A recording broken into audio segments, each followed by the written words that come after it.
Hello, mga kamaster, maraming salamat po sa lahat ng tumatangkilik ng The Secretly Rich Man, Gerald Crawford Story.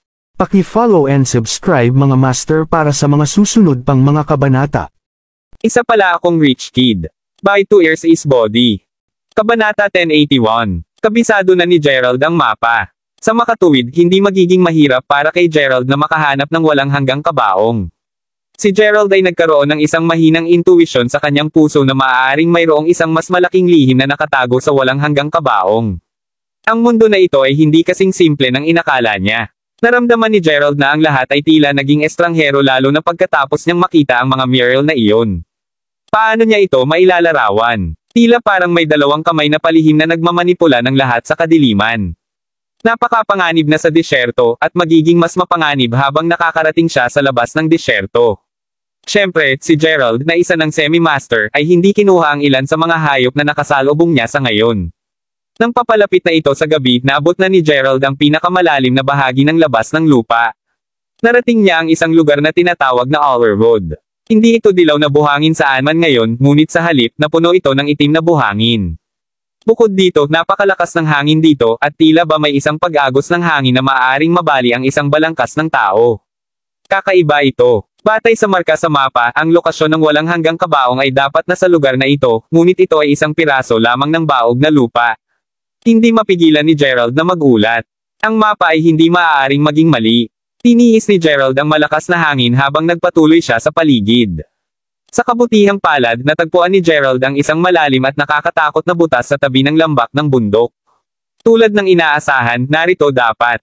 Naalala ni Gerald ang lokasyon ng mapa at hindi niya maiwasang makaramdam ng konting kasiyahan. Sa oras na ito, papasok na si Gerald at titingnan. Bigla, may boses na tumunog mula sa taas ng lambak ng bundok, nagulat si Gerald. Batang lalaki, tunay na interesado akong malaman kung bakit gusto ni Daryl Crawford na ipagsapalaran mo ang iyong buhay upang makita lamang ang sinaunang libingan na ito. Ano ang misteryoso dito na ang buong pamilya ng Crawford ay interesado rito? Maaari bang mayroong ilang uri ng kayamanan sa loob? Iyon ba ang dahilan kung bakit pinagsisikapan ito ni Daryl Crawford? Christopher Moldel. Sino pa ang matanda sa itaas ng lambak ng bundok kung ito ay walang iba kundi si Christopher Moldel? Tandang padamdam. Sa sandaling ito, si Christopher ay tumalon mula sa tuktok ng lambak ng bundok at tumayo siya sa harap ni Gerald na may birong ngiti sa labi. Gayunpaman, sa oras na ito, si Christopher ay mukhang mas matigas ang loob kumpara sa natitirang malapantas na pag-uugali na mayroon siya dati. May mga pasa din sa mukha niya. Palaging naramdaman ko ang labis na pag-usisa tungkol sa kadahilanan kung bakit nais ng iyong lolo na ipadala ka hanggang sa North Desert.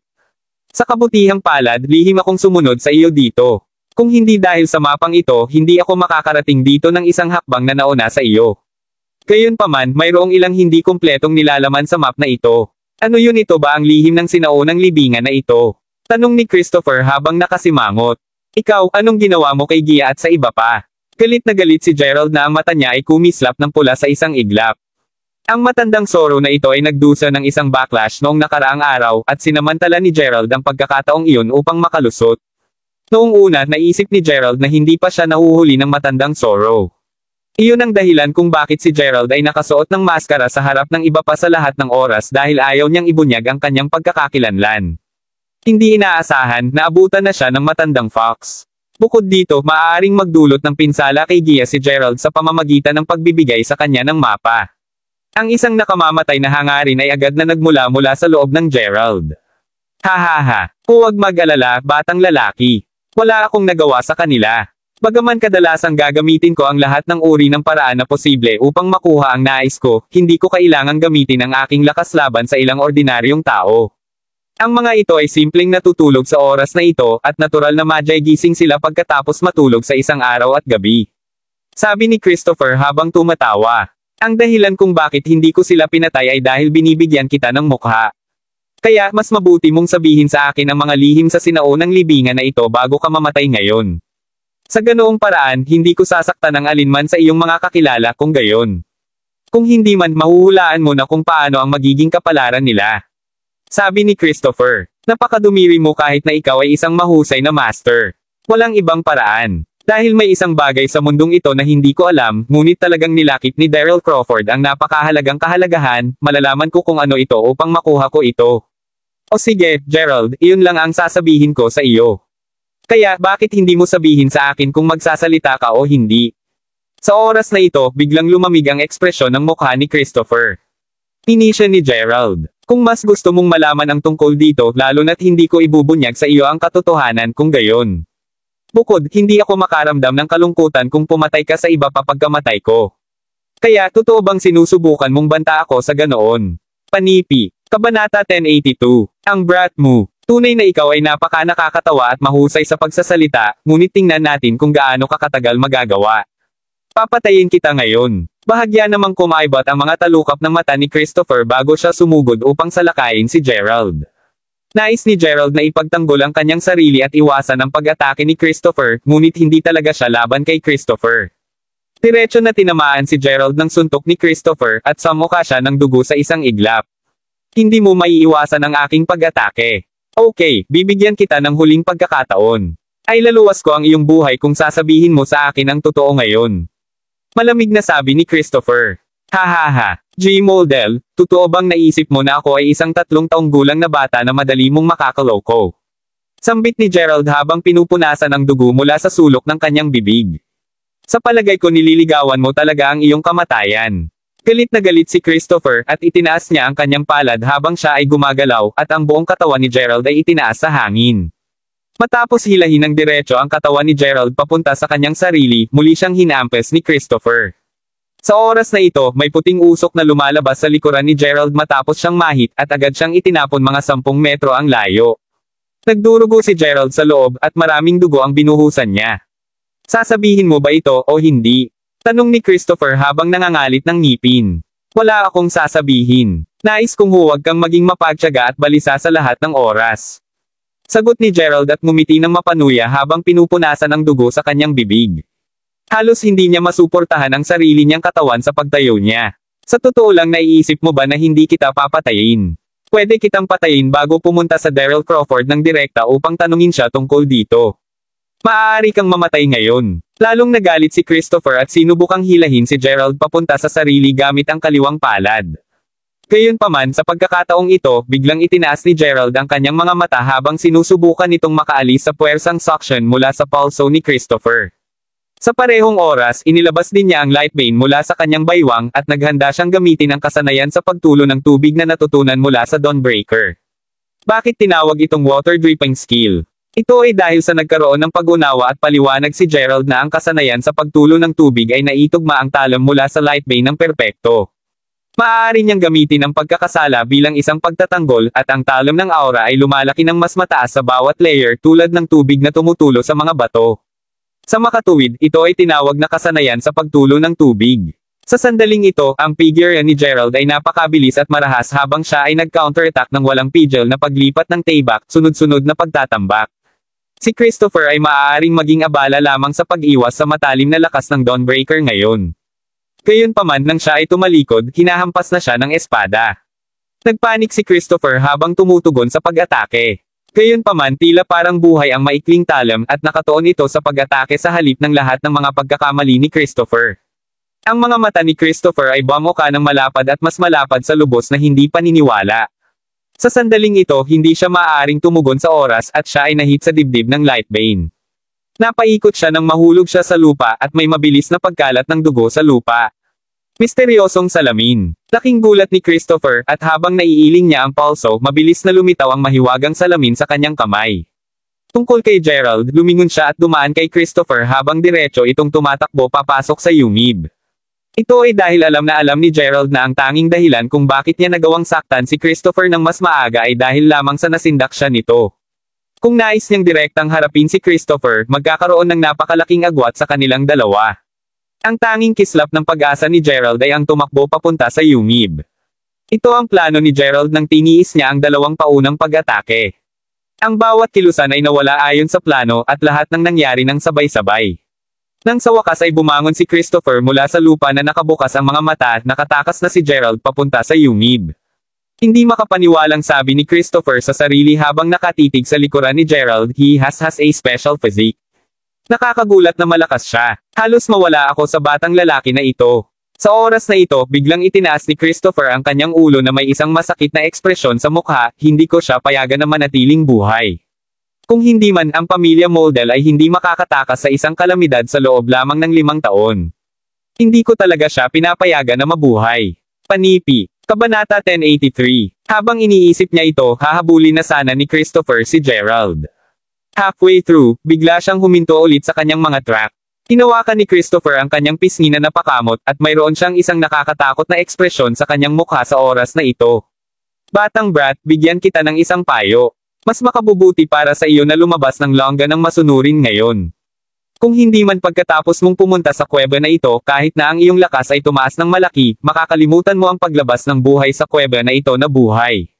Malakas na sigaw ni Christopher habang nakatayo sa pasukan ng yungib. Hindi nagtagal pagkatapos nito, isang mahinang boses ang nagmula sa loob ng yungib na nagsasabing, matandang tao. Mabuti pa rin iyan kaysa sa napatay mo sa labas.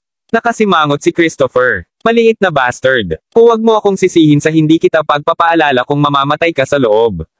Ito ay talagang mapanganib na tumungo sa yungib. Isa na siyang mahusay na Panginoon at masasabing hindi siya mapiit sa mundong ito.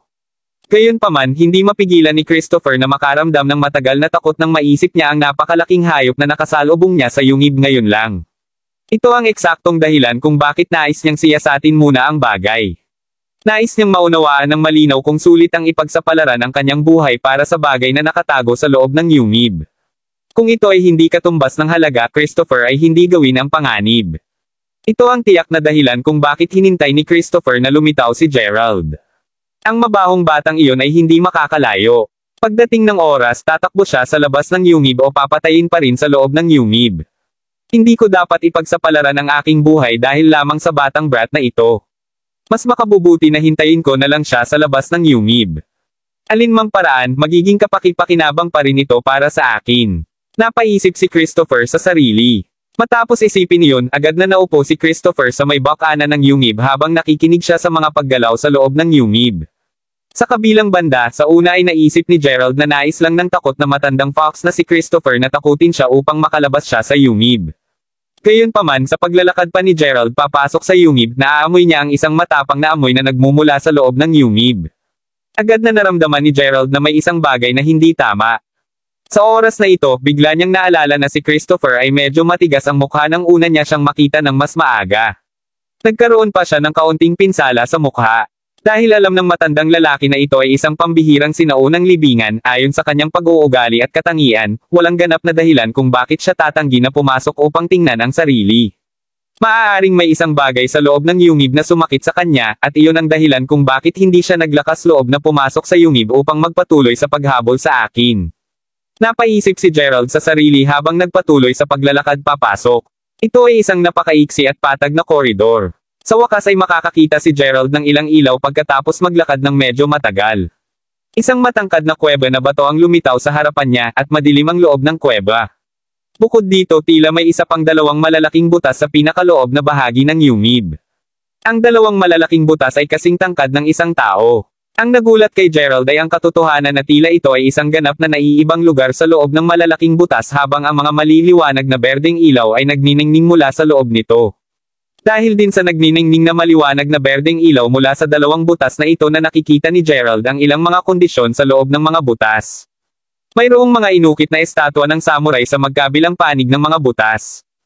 Napaka-majestic at solemne, at 12-12 ng mga ito. Ito ba ang mga sundalong makalangit na nagmula sa kalangitan tulad ng nabanggit sa mga mural? Ang kanilang pagbibihis ay katulad ng damit na isinusuot ng makalangit na mga sundalo sa mga mural. Kaya, maaaring ang misteryosong sundalong makalangit ay inilibing sa walang hanggang kabaong sa loob. Napaisip si Gerald sa sarili. Nang makita ni Gerald ang mga kandelero sa paligid niya, lumakad si Gerald sa mga kandelero bago niya sinindihan ang mga lampara ng langis, isa-isa. Sa wakas ay maliwanag ito sa loob ng kuweba na bato. Sa wakas nakita ni Gerald ang lahat sa loob ng yungib na malinaw sa oras na ito.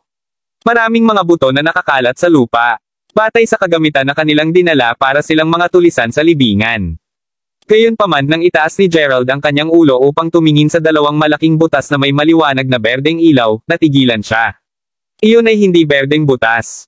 Ito ay. Biglang naramdaman ni Gerald na malambot ang magkabilang binti niya at medyo nag-aalangan din siya sa oras na ito. Ito ang pinuno ng isang napakalaking anaconda. Ang anaconda ay kamangha-mangha malaki at ang dalawang berdeng butas ay ang mga mata nito. Sa sandaling ito, ang anaconda ay nakaangat ng ulo nito habang malamig na nakatingin kay Gerald. Fuck! Huminga ng malalim si Gerald. Nararamdaman niya ang pagtaas ng gansa sa buong katawan niya habang siya ay tumalikod upang tumakbo palayo. Keys. Kabanata 1084. Mayroong tunog ng anaconda na sumisikip mula sa likuran niya sa oras na ito. Gayunpaman tumigil si Gerald sa kanyang mga track. Kung mauubusan siya, tiyak na papatayin siya ni Christopher. Hindi nakapagtataka kung bakit ang matandang lalaking iyon ay mukhang gulong-gulong kanina. Ito ay naka-out na mayroong behemoth na ito sa loob ng kuweba na ito.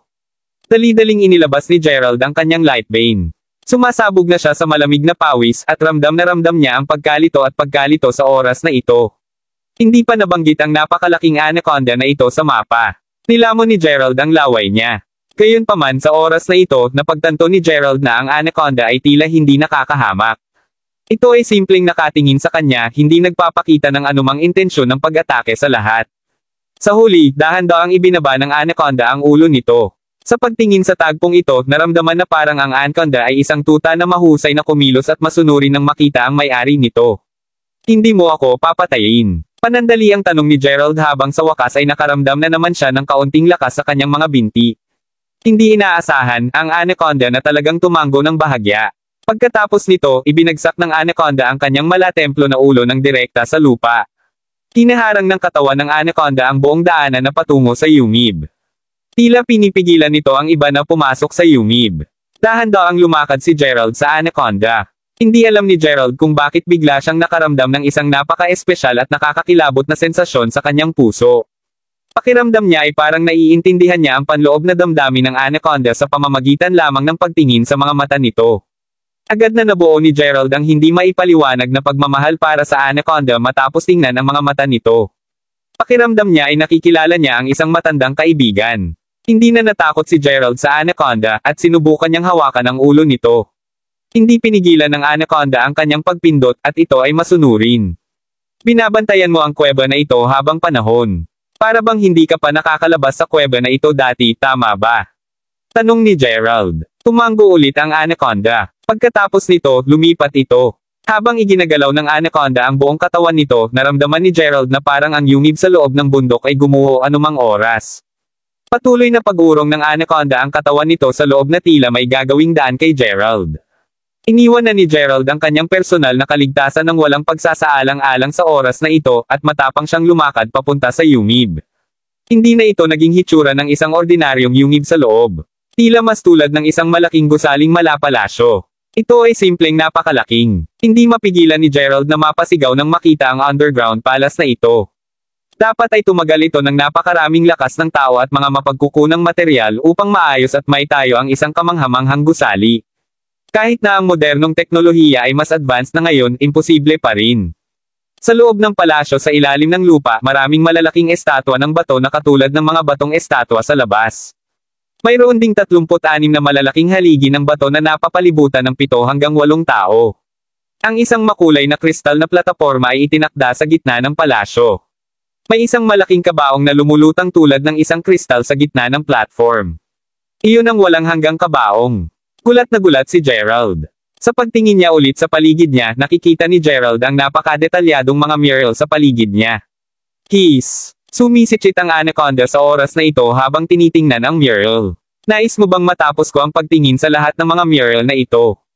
Nagtatakang tanong ni Gerald. Tumango ang anaconda. Sige. Matapos lunukan ang laway at pagsulyap sa walang hanggang kabaong, agad na lumakad si Gerald patungo sa mga mural. Matapos makinig sa ilang mga paliwanag ni Gia patungkol sa mga mural bago ito, halos maunawaan ni Gerald kung ano ang ipininta sa mga mural. Napakadetalyado ng mga mural. Ito ang libingang lugar ng misteryosong sundalong makalangit. Ang hari ay gaganapin ang pinakaprestihiyosong libing ng estado para sa makalangit na sundalo na nagmula sa kalangitan, na nagdulot ng isang malaking halaga ng lakas tao at mga mapagkukunang material upang maitayo ang palasyo sa ilalim ng lupa. Isang Diyos lamang ang magiging karapat-dapat sa gayong kamanghamanghang palasyo. Ito ay itinayo para sa hinaharap na mga henerasyon upang humanga. Ang lahat ay ipinaliwanag sa mga mural. Ang mga mural sa likuran ay nagparamdam kay Gerald na higit na interesado sa puntong ito. Ito ay sapagkat inilarawan nito ng detalyado ang mga kaganapan sa likod ng malaking puno na nahuhulog mula sa kalangitan. Kabanata 1085. Ang malaking puno na iyon ay kilala bilang sagradong puno sa mga tao ng bansang ito. Ito ay sapagkat ang malaking puno ay nahulog mula sa kalangitan. Sa oras na iyon, naisip ng mga tao sa bansang ito na ang Diyos ay nagpapadala dito ng sundalong makalangit dito upang anyayahan at maiakyat sila sa langit. Gayunpaman, may nangyari sa daan at ang misteryosong Diyos at lahat ng iba pang mga sundalong makalangit na dinala niya rito ay namatay. Nadama ng hari na dahil ito ay isang kahilingan mula sa langit, hindi niya dapat mawala ang kanyang pag-uugali. Naramdaman niya na susubukan din niyang umakyat at ipaliwanag kung ano ang nangyari sa Diyos dito. Sa makatuwid, ang hari ay nagpadala ng pinakamahusay na 300 mandirigma sa bansa upang simulang umakyat sa sagradong puno. Gayunpaman kahit naghintay ng mahabang panahon, ang 300 mandirigma ay hindi bumalik. Ang hari ay hindi na kontento at bawat taon pagkatapos nito, pipili siya ng isang bagong pangkat ng mga mandirigma na aakyatin ang sagradong puno. Hanggang bisperas lamang ng pagkumpleto ng libingang palasyo ng Diyos na may isang kakaibang nangyari nang malapit na silang magpatuloy sa engranding libing ng Diyos. Sinaktan ng kidlat ang sagradong puno at ang sagradong puno ay sumabog sa isang malaking apoy. Ang malaking apoy ay tumagal ng higit sa 1 buwan bago ito tuluyang nawala. Labis na inis at nabigo ang hari at naramdaman niya na sinisisi sila ng Diyos sa hindi pag-ibig nila sa pagkakataong ibinigay nila sa kanila. Gayunpaman sa sandaling ito, ang libing ng Diyos ang pinakamahalaga. Pagkatapos nito, mayroong isang detalyadong kwento kung paano magpapatuloy ang hari sa engranding libing ng Diyos at ng babae. Sa huli, isang matandang pulubi ang pumihil sa kanila sa paggawa nito. Sinabi ng mga mural na ang matandang pulubi ay tumingin sa hari na may seryoso at solemne na ekspresyon sa kanyang mukha habang sinabi niya sa hari na ang mag-asawa ay hindi dapat ilibing magkasama. Ang hari ay hindi naniniwala sa kanya sa ngayon. Sa makatuwid, ang matandang pulubi ay gumamit ng itim na mahika. Itinuro niya ang pader at isang eksena ang lumitaw sa pader ng isang iglap at ito ay isang eksena ng kanilang bansa na nawasak. Sinabi ng mural na ang lahat ng mga ministro sa palasyo ay nabigla nang ginamit ng matandang pulubi ang pamamaraang ito. Nagsimula na silang yumuko sa harap niya sunod-sunod at maging ang hari ay yumuko sa harap niya. Sa huli, sa wakas ay pinakinggan ng hari ang payo ng matandang pulubi. Nais ng hari na ang matandang pulubi ay maging kanilang pambansang guro upang siya ay gabayan sa kung paano niya ipagpatuloy na panatilihing ligtas ang kanyang bansa. Gayunpaman, tinanggihan ng matandang pulubi ang kahilingan ng hari at gumuhit lamang siya ng 2 larawan para sa hari sa halip. Ang isa sa mga larawan ay isang simbolo lamang. Gayunpaman, malinaw na sinabi ni Gerald na ito ang simbolo ng Sun League. Ang iba pang larawan ay mas misteryoso. Bakit ito kahawig ang larawan ng araw na kung saan ay ang magic artifact ng pamilya Crawford? Napakamot sa noo ni Gerald at hindi niya maiwasang makaramdam ng labis na pagtataka. Pagkatapos nito, sinabi lamang sa mural na ang bansa ay naging napakaganda ng ilang taon matapos matanggap ang 2 larawan at ang bansa ay halos nagkakaisa sa daan-daang mga karatig bansa. Pinarangalan ng hari ang matandang pulubi bilang isang banal na kayamanan. Hindi mapigilan ni Gerald na huminga ng malalim nang makita ito. Maaaring ang larawan ng araw na kung saan ay ang mana ng pamilya Crawford at ang Sun League ay konektado. Bukod dito, ang taong nagmula sa larawan ng araw ay talagang walang iba kundi ang matandang pulubi na ito. Napaisip si Gerald sa sarili. Ang pag-uusisa na pinilit siya ni Gerald na ipagpatuloy ang pagtingin sa mga mural. Pagkatapos nito, ang libingan ay tinatakan. Tumagal ng higit sa 10 taon upang may tayo ang underground na palasyo na ito at tumagal din sila ng ilang taon upang maisil ito. Sa panahong ito, may kakaibang nangyari sa umunlad na bansa na ito. Ang kakaibang bagay ay isang malaking bangkay na nahulog mula sa kalangitan. Ang hitsura ng malaking bangkay na ito ay inukit ng detalyado. Tiningnan ni Gerald ang mural at napagtanto niya na ito talaga ang bangkay ng isang dragon. Isang dragon. Nanlaki ang mga mata ni Gerald sa pagtataka. Lalo siyang nagulat sa oras na ito na sinabi ng mural na ang isang dragon ay nahulog mula sa kalangitan. Ang dragon ay humigit kumulang 30 metro ang haba at mayroon itong mga kuko na kasing tigas ng bakal na madaling mapunit ang ulo ng mga tao. Ipinaliwanag din ng mural na ang malaking bangkay ng dragon ay natakpan ng matitigas na kaliskis.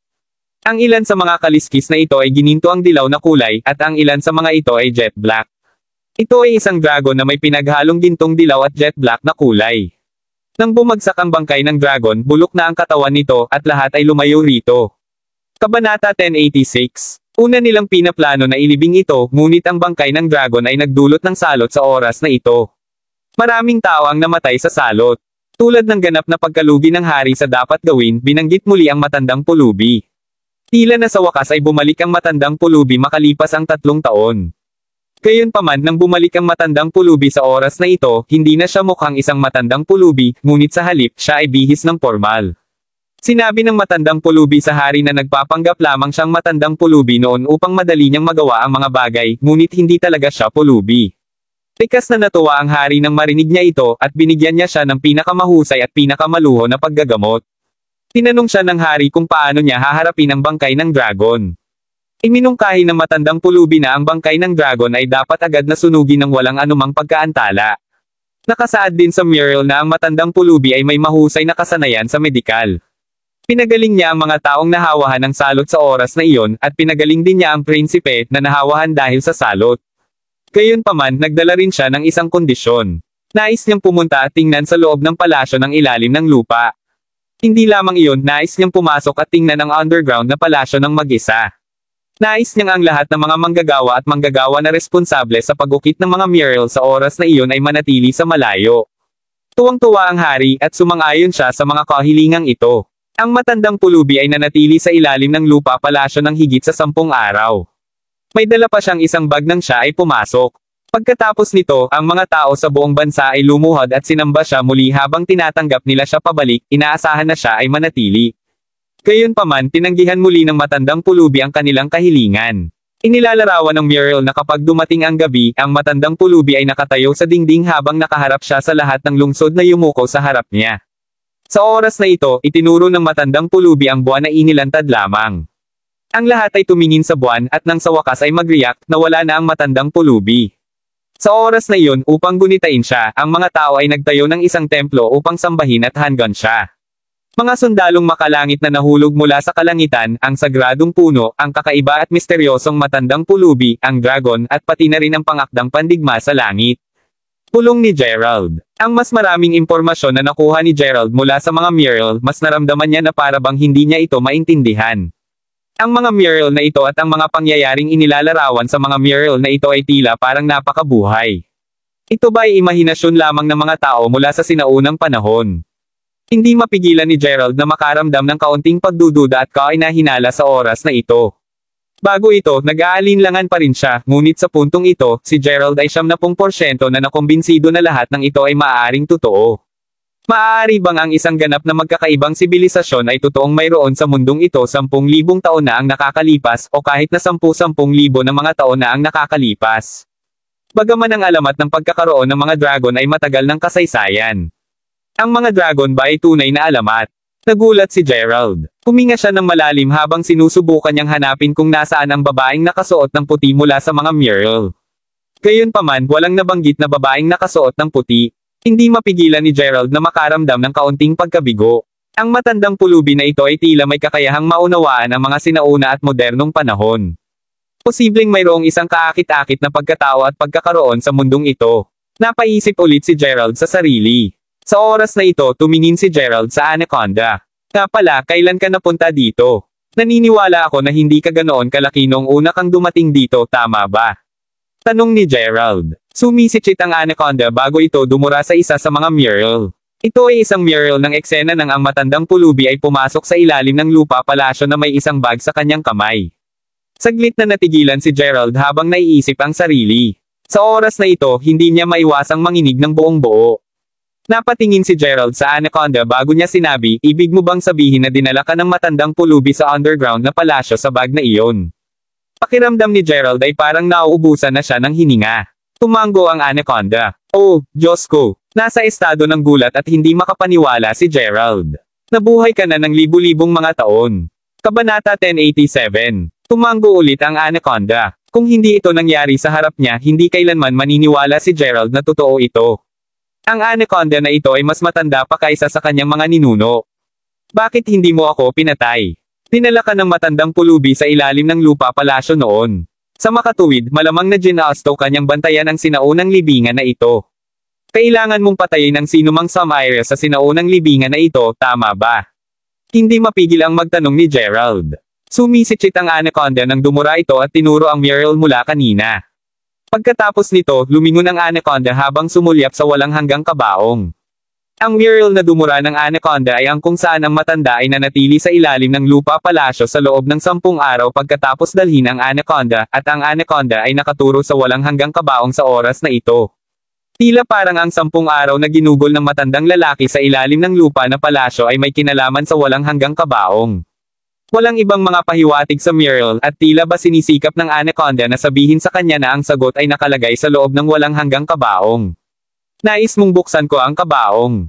Pansamantalang tanong ni Gerald. Tumango ang Anaconda. Huminga ng malalim si Gerald bago siya lumakad patungo sa makulay na platform.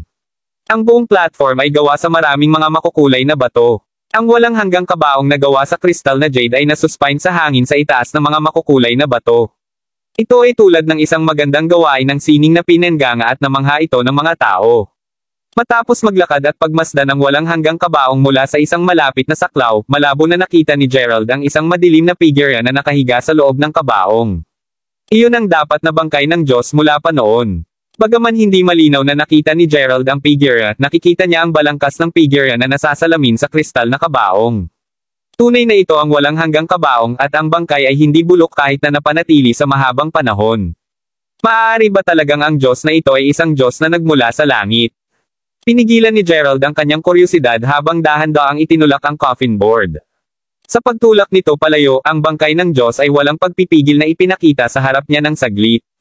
Natigilan si Gerald pagkatingin niya ng maayos sa katawan. Naramdaman niya na parang tumigil ang pintig ng kanyang puso sa puntong ito. Paano ito naging posible? Ang mga mata ni Gerald ay nanlaki sa susunod na sandali, at isang bakas ng pagkabigla at takot ang pumuno sa kanyang katawan sa isang iglap. Hindi niya mapigil ang manginig ng hindi mapigilan. Ito ay dahil ang bangkay na nakahiga sa loob ng kabaong ay walang iba kundi ang kanyang sarili. Upang maging tumpak, ang figure na nakahiga sa loob ng kabaong ay eksaktong kamukha niya.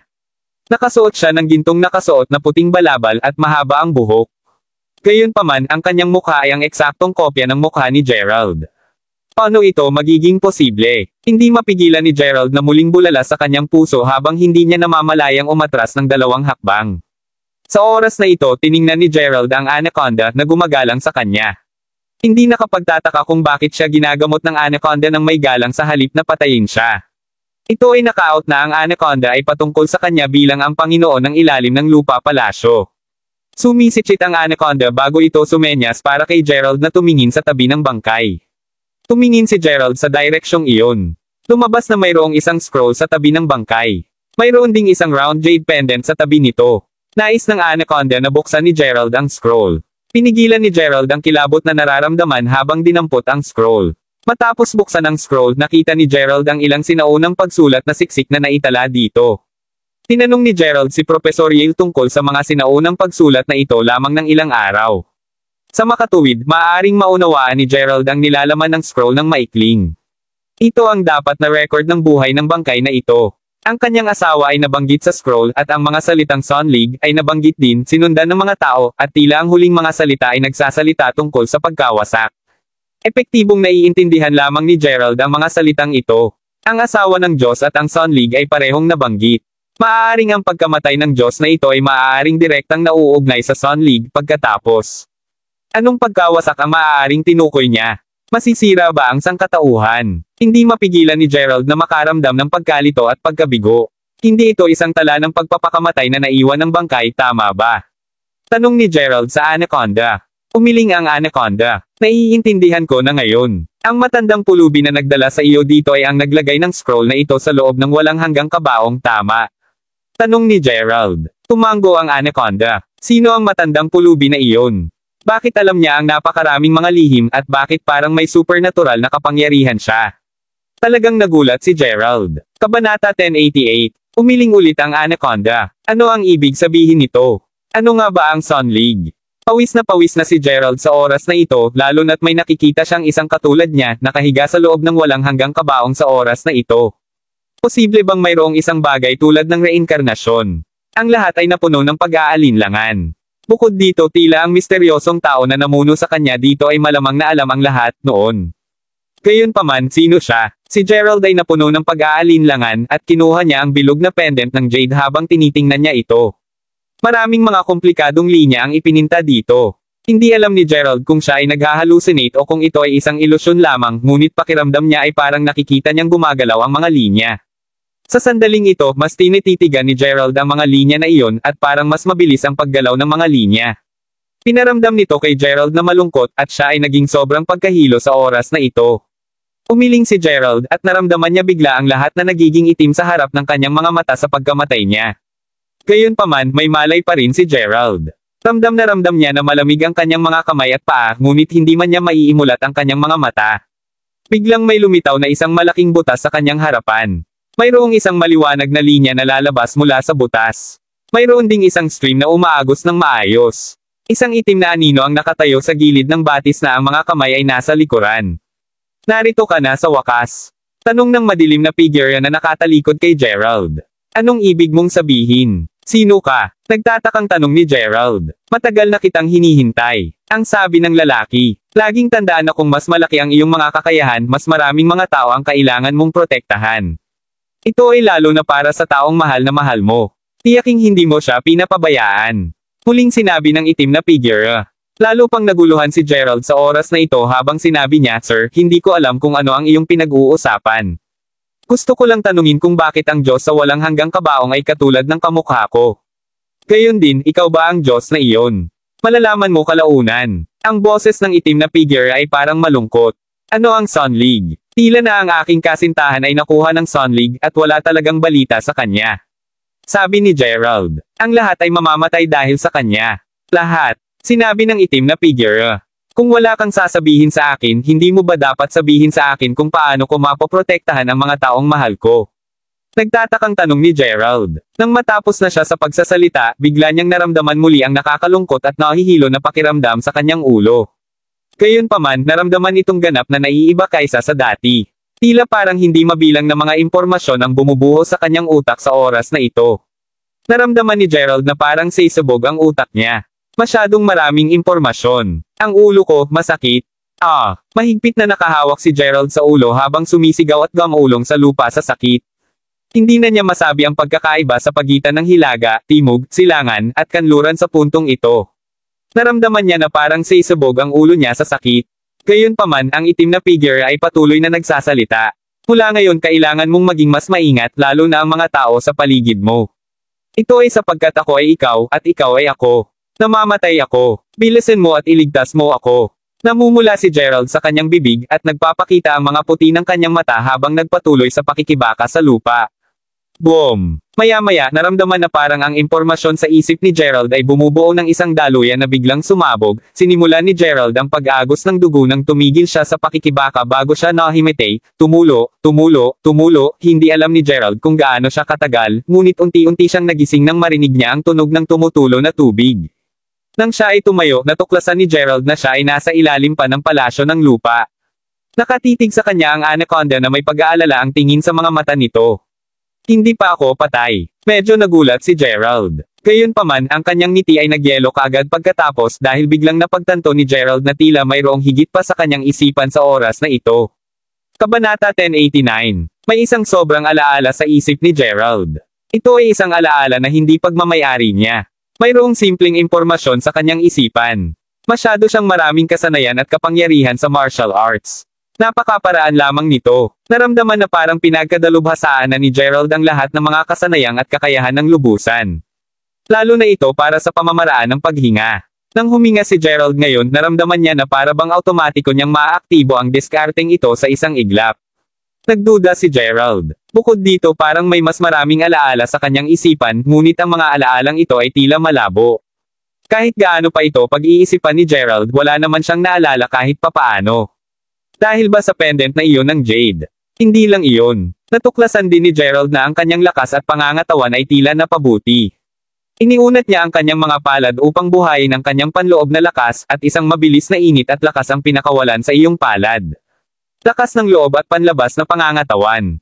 Ang dakilang master domain. Tuwang-tuwa si Gerald. Bukod dito, ang kanyang panloob na lakas at diskarte sa paghinga ay lumalaki sa isang kamanghamanghang bilis.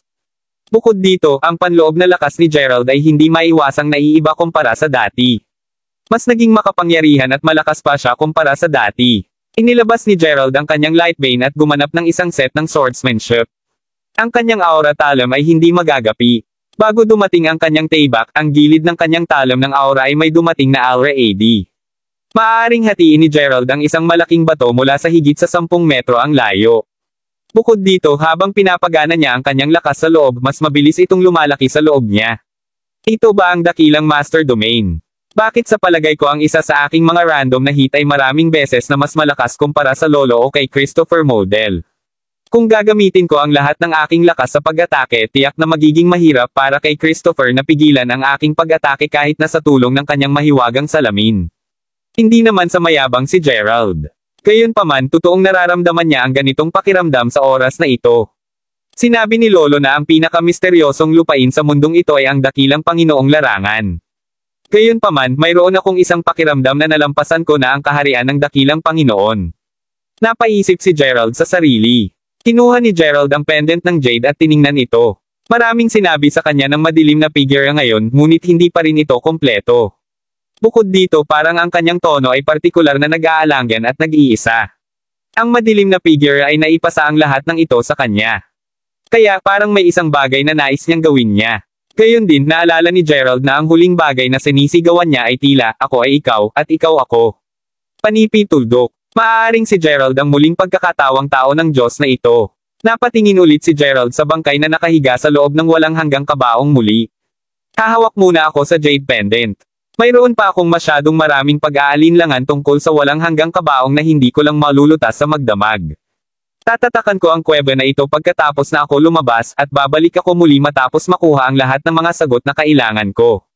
Napaisip si Gerald sa sarili. Pagkatapos nito, itinabi niya ang pendant ng jade.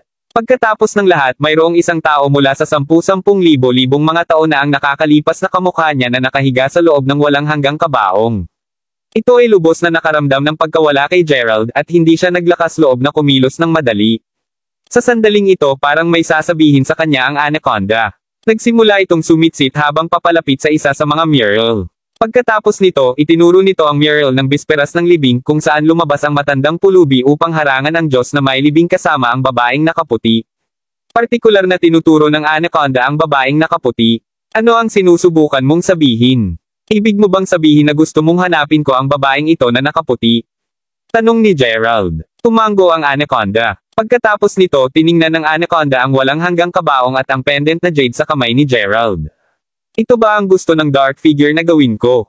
Gusto niya akong hanapin? Tanong ni Gerald. Tumango ulit ang anaconda. Sa puntong ito, biglang naalala ni Gerald ang kakaibang panaginip na mayroon si Lyra bago siya dumating sa disyerto. Kabanata 1090. Warhill Mountain, ang gumuho na estatwa ng babaeng nakaputi at ang propesya ng larawan ng araw. Naisip niya ang babaeng nakaputi na lumitaw noong siya ay namatay. Isang babaeng nakaputi ulit. Maaari bang pareho silang tao? Ang bagay na ito ay tila nakakakuha ng higit pa at mas nakakagulo. Babalik ako at tingnan kung makakahanap ako ng ilang mga sagot mula sa larawan ng araw. Napaisip si Gerald sa sarili. Sa oras na ito, muling isinara ni Gerald ang kabaong. Kasabay nito, inayos ni Gerald ang isang pagbuo ng selyo sa paligid ng kabaong kasunod ng kanyang memorya. Mas makabubuting pangalagaan niya at panatilihing maayos ang katawang ito. Salamat sa iyong tulong. Hindi ito magtatagal, babalik ako sa oras na malaman ko ang lahat. Sambit ni Gerald habang tinatapik ang ulo ng anaconda. Tumango ang anaconda. Pagkatapos nito, umalis na si Gerald. Sa totoo lang, hindi ito mismo napansin ni Gerald, ngunit kahit na siya pa rin ang kapareho niya dati, naglalarawan na siya ng isang ganap na kakaibang uri ng ugali. Dahan-daang lumabas si Gerald kasunod sa mababa at matatag na koridor. Tuluyan ding tinataka ni Gerald ang pasilyo sa kanyang pag-alis. Inunat ng bahagya ni Gerald ang kanyang katawan at bamaantong hininga kaagad paglabas niya sa may pasilyo. Kuminto na ang itim na hangin sa labas. Dapat kong ilipat ang ilang mga malaking bato dito. Napaisip si Gerald sa sarili. Naglakad si Gerald sa tagiliran bago siya lumipat ng ilang mga bato upang selyohan ang buong koridor. Biglang, isang sumisipol na tunog ay nagmula sa kalangitan. Hahaha, mabaho brat. 10 araw na. Sa wakas ay handa kang lumabas pagkatapos kong maghintay sa iyo ng 10 araw. Kagad pagkatapos, isang figure ang tumalon mula sa isang mababang bangin at direktang lumapag sa harap ni Gerald. 10 araw. Nauna kong naisip na namatay ka na sa loob, ngunit naramdaman kong medyo nag-aalangan at nag-aatubiling umalis. Sa kabutihang palad, napagpasyahan kong maghintay ng kaunti pa. Kung hindi man, madulas ka sana ng ganoon. Sabi ni Christopher habang tumatawa. Nagulat si Gerald nang sabihin niya, so, lumalabas na wala akong malay sa loob ng 10 araw sa loob ng UMIB. Sa totoo lang naisip ko na isang gabi lang yun. Napakatakot at takot na takot ka sa loob ng UMIB, di ba? Mabaho na brat, tunay na napakaswerte mo. Hindi ka talaga napatay ng napakalaking anaconda. Tila na ito ay tiyak na kalooban ng Diyos. Kalooban ng Diyos na mailagay ko ang aking mga kamay sa iyo at sa iyong pangangatawan. Inisya ni Christopher. Napagtanto ni Gerald na si Christopher ay mukhang mas mahina ang loob kumpara sa kung paano siya noong nakilala niya siya 10 araw na ang nakalilipas.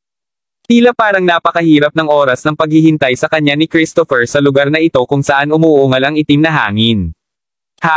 Bakit mo harangan ang pasukan ng UMIB? Mayroon bang anumang malaking lihim sa loob ng kuweba na ito? Nagtanong si Christopher. Aba, puno ito ng mga misteryo. Hindi ko makrak ang lahat ng ito ng sabay-sabay, ngunit hindi ako ganap na walang pahiwatig. Iyon ang dahilan kung bakit tatahiin ko muna ang kuweba na ito upang makabalik ako dito sa hinaharap.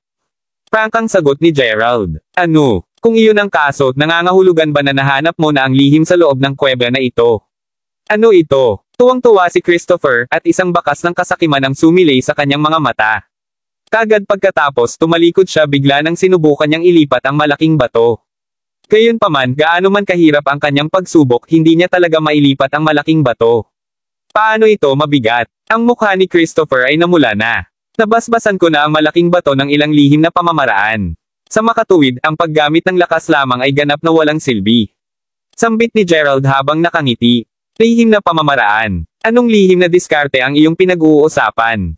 Nagtatakang tanong ni Christopher. Sa simpleng salita, gumagamit ako ng malalim na enerhiya na umiiral sa likas na katangian. Ilagay natin ito sa ganitong paraan, ito ay tulad lamang ng lakas ng isang magnetic force field. Maaari mo bang kalabanan ang lakas ng isang magnetikong force field sa iyong lakas lamang?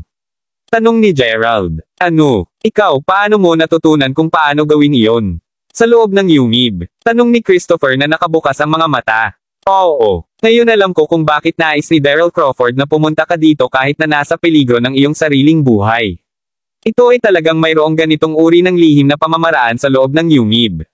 Talagang pinagpapala ako ng Diyos. Ang Diyos ay talagang nasa tabi ko. Sabi ni Christopher habang nakangisi.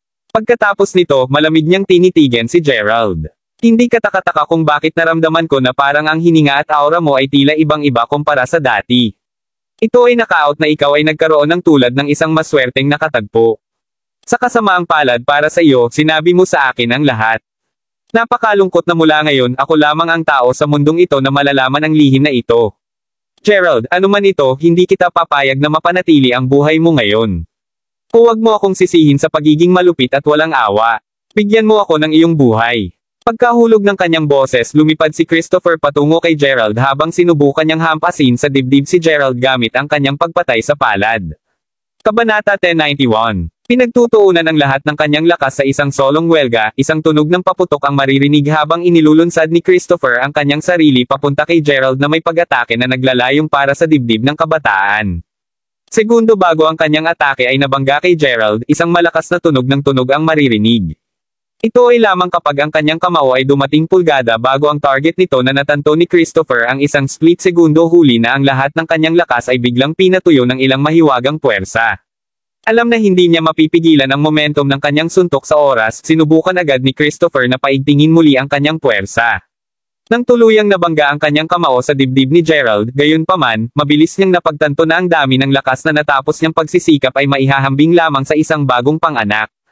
Tulad ng kung hindi iyon sapat na nakakagambala, natagpuan ni Christopher ang kanyang sarili na lumilipad paatras, hindi na makuha muli ang kontrol sa kanyang mga paggalaw. Pakiramdam nito ay katulad ng pagbagsak ng isang matarik na bundok, at bago pa ito malaman ng matanda, malupit siyang bumagsak sa lupa. Paano? Paano posible ito? Daing ni Christopher sa lubos na hindi paniniwala habang siya ay mahinahon na nakaupo sa lupa, namulat ang kanyang mga mata.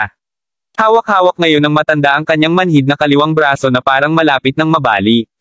Paano ito nangyari? 10 araw lamang ang nakalilipas mula nang huli silang mag-away. Noon, nagawa lamang ni Gerald na gawin itong buhay sa tulong ng ilang kakatwang larong espada. Alam na alam ni Christopher na kaya niyang patayin si Gerald doon at pagkatapos ay naging mas alerto siya, at sigurado siyang naiintindihan din iyon ni Gerald. Sa madaling sabi, ang nag-iisang dahilan na nagwagi si Gerald sa laban ay dahil sa kanyang sneak attack. Alam na walang ibang trick si Gerald sa kanyang mangas, pinili ni Christopher na maghintay para magpakita muli si Gerald. Kung ang mga bagay ay nawala ayon sa plano, papatayin niya ang kabataan sa sandaling nangyari iyon. Kasunod nito, sasabihin ni Christopher kay Daryl na mayroon siyang apo bago banta na papatayin si Gerald kung tatanggi na sabihin ni Daryl sa kanya ang sekreto ng sinaunang libingan. Kapag nakuha na niya ang impormasyong kailangan niya, itatapon ni Christopher ang bangkay ni Gerald bago kay Dylan. Ang pag-iisip kung gaano kadesperado ang pagtingin sa sandaling iyon ay nagbalik ng walang katapusang pagsaya kay Christopher nang hinihintay pa niya si Gerald. Ito ay isang simpleng plano na kung naging maayos ang lahat ay magresulta kay Christopher na makuha ang lihim ng sinaunang libingan para sa kanyang sariling pamilya. Tunay na isang simpleng plano. Tuldok-tuldok. Ngunit hindi kailanman napunta sa kanya na talagang hindi niya matatanggal si Gerald.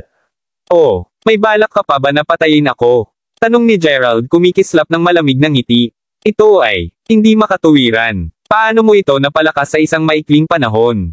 Walang paraan na maaari kang dumaan sa ganoong pagsasanay sa 10 araw lamang. Sigaw ni Christopher sa gulat niya. Sabihin na nating napaalad ako. Sagot ni Gerald. Ano? Maaaring ito ang lihim ng sinaunang libingan. Ito ba ay tunay na nakapagpapatibay sa iba? Sabi ni Christopher, natigilan. Agad na matapos gayunpaman, naging mabangis ang mga mata ng matanda habang kumukuha siya ng isang dakot na buhangin bago ihagis ito diretso sa mukha ni Gerald. Agad na tumalon si Christopher mula sa kinatatayuan niya na hinahampas ang sipa sa dibdib ni Gerald. Sa sandaling tumama ang kanyang paa sa marka nito, isa pang paputok na tunog ang maririnig. Sa oras na ito, gayunpaman, nagsimulang sumabog ang puting usok mula sa lugar na napunta sa sipa ni Christopher na buong bumabalot sa katawan ng matanda. Bago pa makapagtanong si Christopher kung ano ang nangyari sa impyerno, ang puting usok na nakapalibot sa kanya kahit papaano ay sumabog na ipinadala ang kanyang katawan na lumilipad sa tapat na direksyon ng isa pa. Ang puwersa mismo ay katulad ng pagtayo sa harap ng isang sumasabog boiler at hindi nagtagal bago naramdaman ni Christopher ang kanyang likod na bumagsak sa mga pader na bato ng bundok. Habang nahuhulog sa lupa ang matanda, isang malaking indent ang nagsiwalat sa lugar na pinaglaban siya. Ngayon ay umuubo na ng dugo, itinaas ni Christopher ang kanyang ulo upang tumingin kay Gerald, pakiramdam na tuluyan ng natigilan. Ano nga ba ang sikreto ng sinaunang libingan? Sa pamamagitan ng Diyos. Paano ang kaalaman sa lihim nito ay nagdaragdag ng panloob na lakas at pagsasanay ng isang tao sa isang nakakatakot na halaga sa loob lamang ng 10 araw? Si Christopher ay walang alinlangan na nagawa niyang mapunta ang sipa na iyon ng mas maaga. Ang isiping ang panloob na lakas ni Gerald ay nagawang kontrahin ang epekto na nagresulta sa nasaktan ng matanda sa halip. Upang makamit ang gayong kahangahangang gawa, kailangan ng panloob na lakas ni Gerald upang malampasan ang kay Christopher. Mula sa personal na karanasan ng matanda, ilang sandali lamang ang nakakaraan, tinansya niya na ang panloob na lakas ni Gerald ay dapat na hindi bababa sa 10 beses na mas malakas kaysa sa kanya upang masaktan siya. Kung umalis ka lang, papayag ako, alam mo. Gayunpaman, dahil pinatay mo ang mga taong tulad ng langaw at hinintay mo pa ako ng matagal dito, sa palagay ko hindi ko talaga pinapayagan na ipagpatuloy mong mabuhay. Sinabi ni Gerald, ang kanyang malamig na titig na nag-iisa na nagpapadala ng panginginig ay bumababa sa gulugod ng matanda. Kabanata 1092. Matapos sabihin iyon, dahan-daang itinaas ni Gerald ang isang kamay. Sa lakas ng kanyang lakas na panloob na nag-iisa, dahan-dahang binuhat ni Gerald ang matandang lalaki sa lupa. Hindi man lang nagawang subukang labanan ni Christopher dahil sa ilang hindi nakikitang puwersang humahawak sa kanyang buong katawan. Iho, wag mo akong patayin, Gerald. Tiyang pangako ng tubig na humahawak ay paparating na. Kapakipakinabang pa rin ako sa iyo kaya't mangyaring huwag mo pa akong tapusin. Alam ko ang isang pangunahing lihim na alam mo. Tandang padamdam. Sigaw ni Christopher sa parehong gulat at takot habang ang berdeng mga ugat ay nagsimulang umumbok mula sa kanyang noo. Anong sikreto? Malamig na tanong ni Gerald. Alam ko na ang iyong pamilya ay matagal nang nag-iimbestiga sa Sun League ngayon. Tapat ako sa iyo at sasabihin na kasama ang mga model, lahat ng iba pang mga pangunahing lihim na lipunan, tulad ng Naplocks at Fergusons, ay hindi totoong sumuko sa pagsisiyasat sa Sun League kahit na matapos ang maraming mga taon, ay may isang mahalagang bakas upang ibahagi sa iyo, kaya't mangyaring extrain ang aking buhay. Tuldok-tuldok tandang padamdam. Hindi madali para sa akin na makapunta sa antas ng pagsasanay na ito, kaya't kung nais mo pa rin akong wakasan, mangyaring gawin ito kapag dumalo ako sa pangako ng banal na tubig. Daing ni Christopher nang umiiyak ang matanda. Panipi tuldok-tuldok-tuldok. Totoong sly, old fox ka. Halos 100 ka na ngayon ay inaangkin mong takot ka pa rin sa kamatayan. Sa palagay mo ba ililigtas ko ang iyong buhay dahil lamang sa pagtulo mo ng ilang luha? Sagot ni Gerald, nagsimulang makaramdam ng bahagyang pagkabaliw. "To ay hindi magiging makatuwiran at hilingin na pakawalan mo lang ako, syempre. Gayunpaman, bukod sa ang katunayan na ang pangako ng banal na tubig ay malapit na naiugnay sa Sun League, maunawaan na namatay ang aking ama dahil sa pangako na iyon. Mula noon ang tanging hangarin ko lamang sa buhay ay ang makapasok sa larangan ng mga alamat at makakuha ng pag-access sa pangako ng banal na tubig. Kapag nandyan na ako, nais kong malaman ang dahilan ng pagkamatay ng aking ama. Nais ko ring malaman kung ano talaga ang pangako ng banal na tubig. Ano man, naalala ko ang sinabi sa akin ni Court na ang Crawfords ay nakahanap ng kalahati ng isang tabletang bato sa dagat. Ang map na ipinakita sa nasabing tablet ay nagsisiwalat ng isang lugar na tinatawag na Warhill Mountain, kung saan naganap ang pangako ng banal na tubig. Ang walang katapusang mga lihim ay nasa loob ng bundok na iyon, alam mo. Nagmamadaling ipinaliwanag si Christopher, alam na hindi na niya kayang talunin si Gerald kahit anong gawin niya. Sa kabila ng paggalit pa ng kabataan, lahat ng sinabi niya ay totoo. Hindi siya naglakas loob na magsinungaling dahil totoong nais niyang mabuhay upang makita ang pangako ng banal na tubig gamit ang kanyang sariling mga mata. Ang paraang nakita ito ni Christopher, kahit na siya ay mamatay, nais niyang ipasa sa mahiwaga na paraan na ginagawa ng marami pa sa nakaraang 10,000 taon na lumahok sa pangako. Alam ko na nagaganapin ito sa Warhill Mountain. Kahit na maaaring hindi mo alam ang susunod na ito, at handa akong pusta na hindi rin ito narinig ng iyong lolo. Ipinapalagay kung hindi mo pa rin alam kung nasaan ang Warhill Mountain at sa mabuting kadahilanan. Kita nyo, ang token ng banal na tubig ay nagbibigay lamang ng ilang mga detalye tungkol sa bundok mismo. Hindi nito talaga sinabi sa iyo ang eksaktong mga coordinate ng lokasyon. Upang makapasok sa Warhill Mountain, kailangan mo munang magtipon ng maraming magagaling na masters upang makasama. Magiging prangka ako at sasabihin na ang mga pagtatangka na kahit ipasok ang bundok ay nangangailangan ng maraming mga mapagkukunan ng tao at materyal. Bilang isang resulta, maliit lamang na pangkat ng mga tao ang karaniwang nakakapunta sa bundok.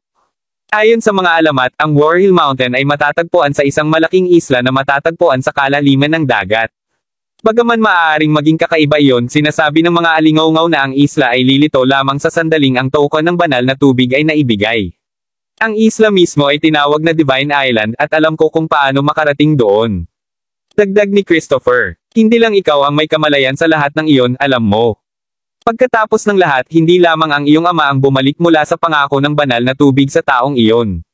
Sa pamamagitan ng pangako ng banal na tubig sa kanto lamang, dapat mong malaman na ang mga alingaw-ngaw na tulad nito ay pangkaraniwan para sa mga may kamalayan sa kaganapan. Gayon din, dahil alam ng lahat na ang pangako ay lubhang mapanganib, walang matino na mahusay na master ang pipiliing magtungo doon ng mag-isa, panunuya ni Gerald. Ano siya, makinis na bastard siya. Naiisip ang matandang lalaki na ngayon ay nabasa ng malamig na pawis. Tulad ng sinabi ni Gerald, tiyak na hindi lang si Christopher ang nakakaalam tungkol sa mga sikreto na ibinahagi lamang niya. Sa katunayan, sumang-ayon na ang matanda na pumunta doon kasama ang mga naplok at ilang iba pang magagaling na Panginoon mula sa ibang mga pamilya.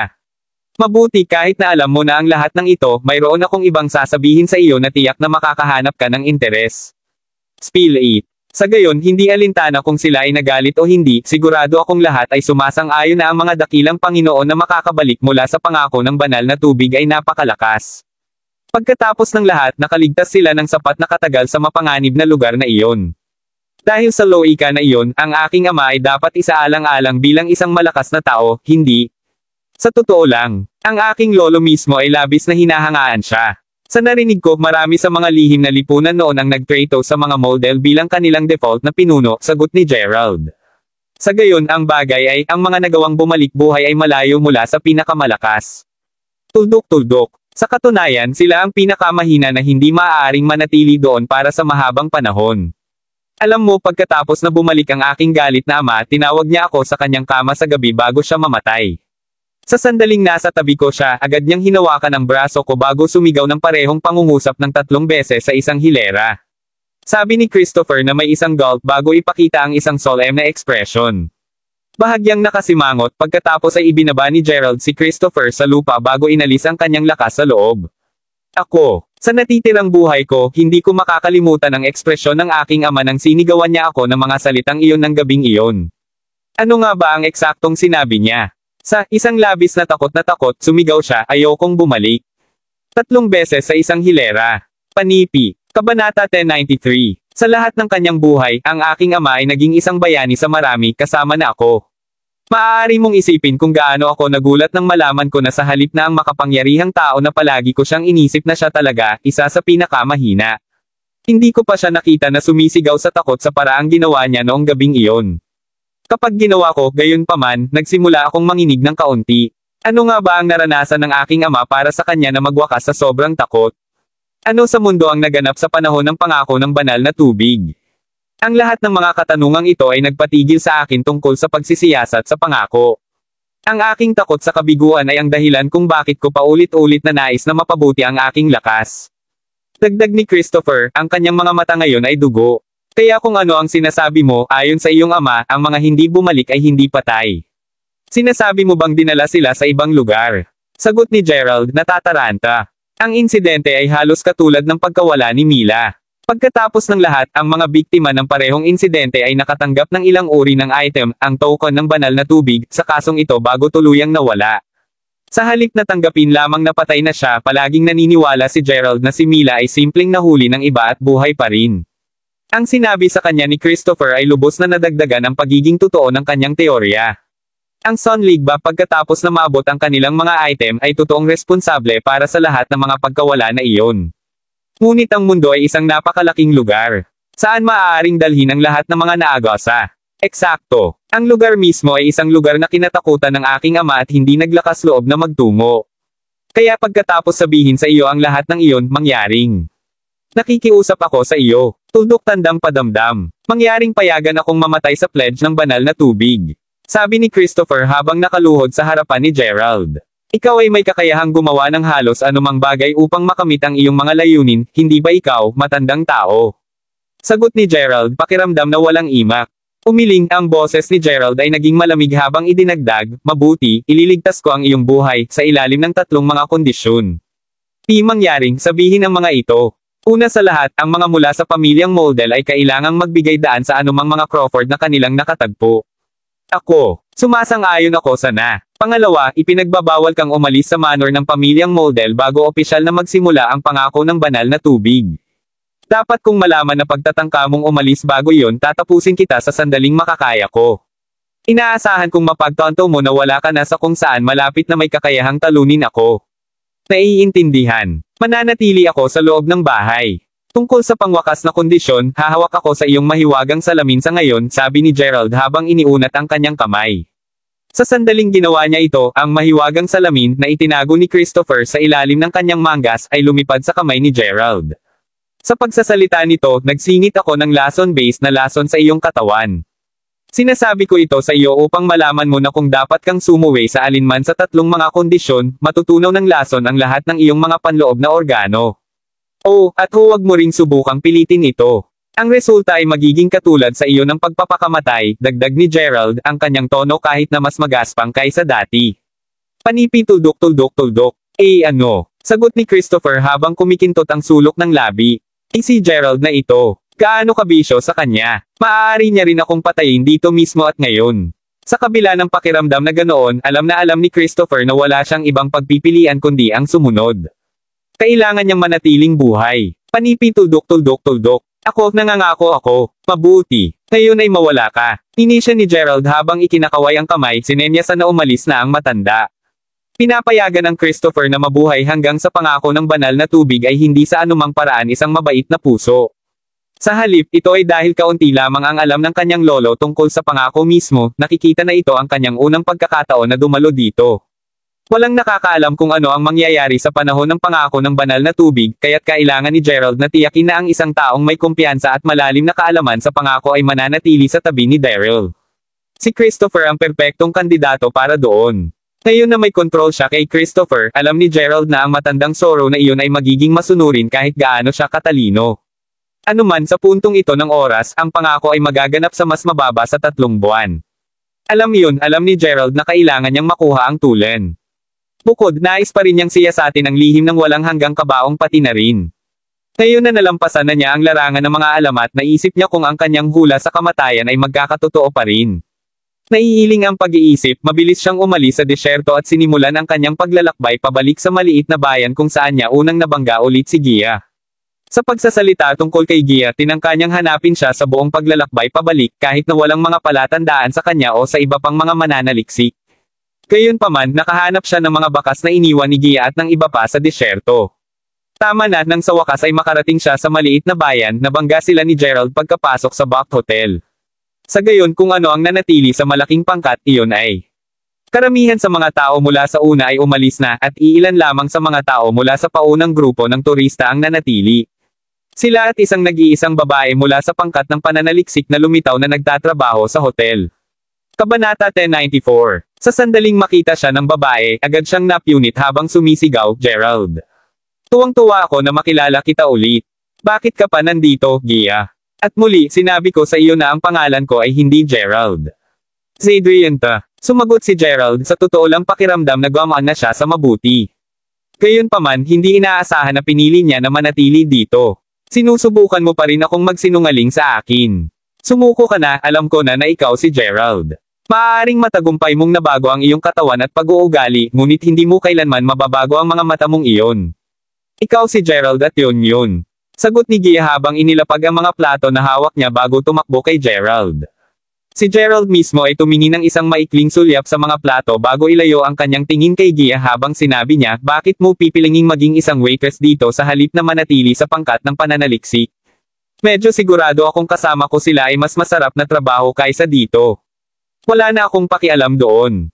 Mas mahalaga ang paghihintay sa iyong pagbabalik. Kahit na inabot ka ng mga araw o kahit na taon, nagpatuloy ako sa paghihintay dito para sa iyo. Gusto ko lang malaman kung bakit ka magsisinungaling sa akin. Imposible para sa dalawang random na tao na magkamukha at alam mo ito. Maaari mong ipagpatuloy ang pagsisikap na lokohin ako ngunit alam ko ang mga mata na iyon. Kaya sabihin mo sa akin bakit ka nagsinungaling sa akin." Sigaw ni Gia na ngayon ay nagsisimulang akitin ang pansin ng maraming mga customer ng hotel. Si Gerald mismo ay labis na naantig sa lahat ng sinabi niya. "Kaya balak mong hintayin ako dito sa natitirang buhay mo, ha, Gia? Gia, hindi mo ba nakikita na hindi ko na talaga kaya nasaktan ka na? Bakit hindi mo lang maintindihan yun?" Napaisip si Gerald sa sarili. Panipi tuldok. "Gia, talagang napagkamalan mo akong iba. Tingnan, dahil nais mong makilala ang Gerald na iyon, bigyan mo ako ng 1 taon. Ipinapangako kong hanapin mo siya para sa iyo noon. Gayon din kahit na hindi talaga ako si Gerald, hinihintay mo ako sa buong oras na ito, tama? Ngayong nagkita na kami, sigurado akong nasiyahan ka sa wakas, sa pag-iisip na iyon, dapat kang bumalik sa iyong trabaho, Gia." Matapos sabihin iyon, lumingon si Gerald upang umalis, malinaw na walang interes na pumasok sa hotel. Gayunpaman, ilang hakbang lamang ang ginawa nito bago siya makarinig ng isang malambot na thud sa likuran niya. Paglingon ko, nakita ni Gerald na si Gia ay nagtungo at nahulog sa sahig. Nang makita iyon, agad siyang tumakbo pabalik sa tagiliran niya habang sumisigaw, "Gia! Ti doon. Subukang sabihing hindi ka na ulit si Gerald. Kahit na ang iyong boses ay nagbago. Sigurado ako na ang parehong tinig na palaging tumatawag sa akin." Sabi ni Gia habang sinusubukan ang makakaya upang hawakan ang braso ni Gerald. Hindi ako papayag na iwanan mo na ako kahit na kailangan kong magpatuloy sa pagsunod sa iyo ng ganito habang buhay. Handa akong gawin ito. Dagdag ng dalaga habang nakakapit siya ng mahigpit sa kanya. Gayunman, nakasimangot si Gerald habang sumagot na, "Galit ka na ba? Simple lang ang pagtrato ko sa iyo bilang isang kaibigan. Ano man, paano ka peke na nahuhulog sa sahig upang makuha lamang ang aking pansin? Kalimutan ito. Gayon din, mas gugustuhin kong magkaroon ng isang pare-pareho na pasanin sa aking tabi. Sa pamamagitan nito, inaalok ko sa iyo ang bilis ng Diyos." Sa nasabing iyon, mabilis na tumalikod si Gerald at umalis. Gerald! Sigaw ni Gia nang tumayo kaagad siya ulit para mahabol siya. Habang si Gerald ay mabilis, sinubukan pa rin ni Gia ang makakaya upang tumakbo sa direksyong huli niyang nakita na patungo sa kanya. Tumakbo siya at tumakbo hanggang sa kalaunan, nakarating siya sa hangganan ng maliit na bayan. Isang mabuhanging kalsada lamang ang makikita mula sa puntong iyon pasulong, ngunit nagpatuloy siya sa pagtakbo, alam na sa kalaunan ay makakarating siya sa highway. Bukod sa mga hilera ng mga puno ng pine at cypress, hindi pa nabunggo ni Gia ang sinuman hanggang sa puntong ito. Hindi niya alam kung gaano siya katagal sa daanan. Sa kabila ng kanyang pinakamukha at basag na labi ay nagpatuloy pa rin siya sa pagtungo sa direksyong iniwan ni Gerald. "Ako, hindi kita hahayaang tumakas ulit. Bakit? Bakit ka nagtatago sa akin ng ganito? Bakit lang? Ungol ni Gia sa sarili habang patuloy na dumarami ang mga palto sa kanyang sol, na naging sanhi ng kanyang puting sapatos na unti-unting gradient sa pula, ang kanyang sariwang dugo na tinitina ang mga ito. Siya ay pakiramdam ng sobrang pagkahilo, at ito ang naging kaso mula nang bumalik siya mula sa disyerto. Sa pag-iisip na iyon, maliwanag na ang kanyang pagbagsak sa lupa kanina ay hindi lamang para ipakita. Nararamdaman na ang huling lakas niya ay umalis sa kanyang katawan, natapos siya sa pagluhod sa kalsada, pinagsamantalahan siya ng pagod. Ang kanyang mga mata ay puno ng luha, subalit siya lang ang nagkagat ng ngipin bago gumapang muli. Hindi nagtagal ay nagsimulang gumapang ang kadiliman habang ang araw ay dahan-daang naging gabi. Matapos maglakad ng buong araw, hindi na maramdaman ni Gia ang kanyang mga binti. Sa wakas ay nakarating siya sa highway at matatagpuan doon ay isang stall ng tsaa. Napansin siya, ngumiti ang boss bago nagtanong, "Well hey there, young woman. Mayroon kang isang kaayla hilakbot na expression sa iyong mukha. Gusto mo ba ng isang tasa ng tsaa? Magkano para sa isang tasa? Medyo mura, sa totoo lang. $2 lang. Sagot ng boss. Nararamdaman ang kanyang bulsa na pagtanto ni Gia na sa pagmamadali niyang patakbuhin si Gerald kanina, wala siyang mailabas na kahit isang sentimo sa kanya. Kabanata 1095. Ano ang problema, kagandahan? Wala ka bang pera? Sinabi ng isang tamad habang siya at ilang iba pa ay nagsimulang maglakad papunta sa kanya. Sa sandaling tinangka ng isa sa kanila na hawakan ang baba ni Gia, agad siyang umiwas.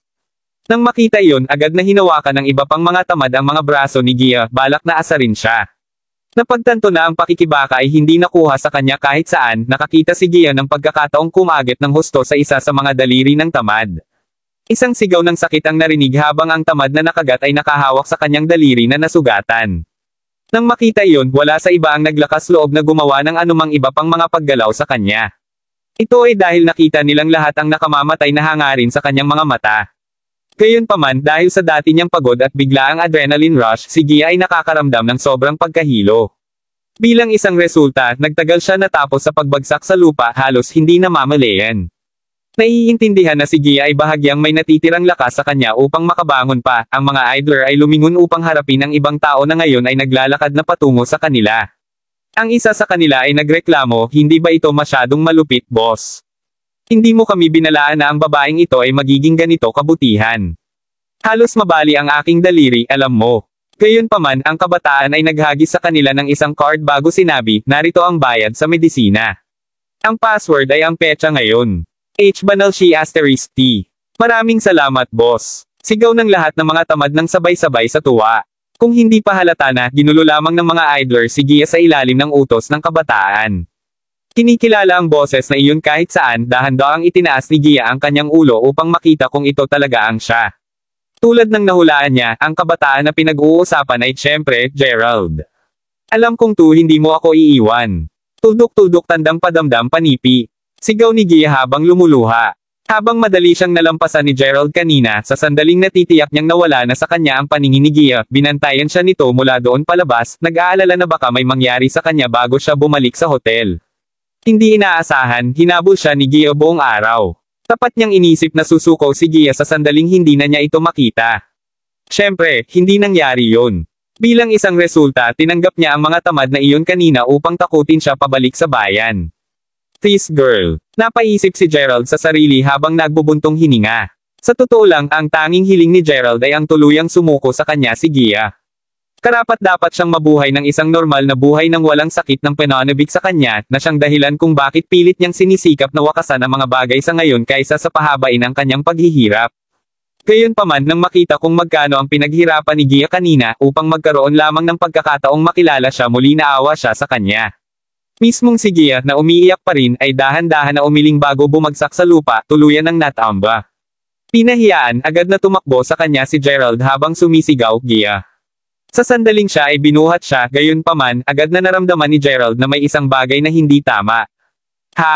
Ikaw, may sakit ka ba sa buong oras na ito?" Habang sa una ay naisip niya na siya ay bluffang lamang pabalik kapag siya ay nahulog sa sahig sa hotel, pagkatapos suriin ang kanyang pulso, ngayon siya natanto kung gaano katakutan siya ay sakit. Sa pagsasakatuparan na ito, mabilis na dinala siya ni Gerald sa ibang lugar. Nang tuluyang nagising ulit si Gia, kaagad siyang sinalubong ng pagbagsak ng isang helikopter. Ang kanyang katawan ay naramdaman na nasuspine kahit na ito ay higit na nakaka-relax ngayon kumpara sa mas maaga kung kailan ang sakit ay napakasakit na naramdaman niyang siguradong mamamatay na siya. Pagtingin ko sa paligid, napagtanto niya na nakahiga siya sa isang silid sa silid pahingahan at ang katawan niya ay natakpen ng damit. Sa sandaling nakita niya si Gerald na nakaupo sa tabi niya, gayunpaman, agad na nanlaki ang mga mata habang sumisigaw, "Gerald! Tandang padamdam! Nangangarap ba ako ngayon? Bobo mong babae! Alam mo bang malubhang karamdaman mo? Kung hindi mo pa ako nabunggo, nasa panganib ang iyong buhay ngayon." Sagot ni Gerald na medyo sumimangot. "Kaya't sa wakas aminin mo na ikaw si Gerald. Bakit mo ba ako sinungaling? Ganyan ka ba kadalas na makipagkita sa akin? Para malaman mo, dati may naisip ako na kung hindi ko pa rin kayo mahahanap kahit ano pa man, mas gugustuhin kong mamatay." Sabi ni Gia habang hindi pinapansin ang sagot ni Gerald, ang kanyang mga mata ngayon ay dugo at naluha. Ang Gerald na nakaupo sa tabi niya ngayon ay mas matanda kumpara sa dating alam niya 1 taon at kalahati na ang nakalilipas. Maraming nais malaman ni Gia at ang paghimok na iyon ay nagmula sa pangangailangan na palaging magkaroon ng isang pakiramdam ng seguridad kapag siya ay nasa tabi ni Gerald. "Saan tayo pupunta sa?" tanong ni Gia. "Bumabalik kami sa Crawford Manor sa North Bay. May ilang espesyal na doktor akong magbantay sa iyo kapag nandyan na tayo," sagot ni Gerald. Sa totoo lang, kasalukuyang nahihirapan si Gerald na tingnan ang mata ni Gia. Kung tutuusin, magiging kasinungalingan para sa kanya na i-claim na wala siyang nararamdaman para sa babaeng iyon ngayon. Ano man ang kaso, totoong hiniling niya sa kanya. Panipi tuldok. "Kaya, nasaan ka sa nakaraang 1 taon at kalahati?" Kabanata 1096. Ang tanong ay nagmula kay Gia. Mahabang kwento. Ano man, madali lang magpahinga at mag-focus sa pagpapagaling sa ngayon. Sasabihin ko sa iyo ang higit pa tungkol dito sa hinaharap. Tuldok. Ngayon na natagpuan niya ang walang hanggang kabaong, naging makatuwiran lamang para kay Gerald na bumalik sa kanyang pamilya sa lalong madaling panahon na makakaya niya. Pagkatapos ng lahat, marami pa ring mga misteryo na hindi pa nalulutas.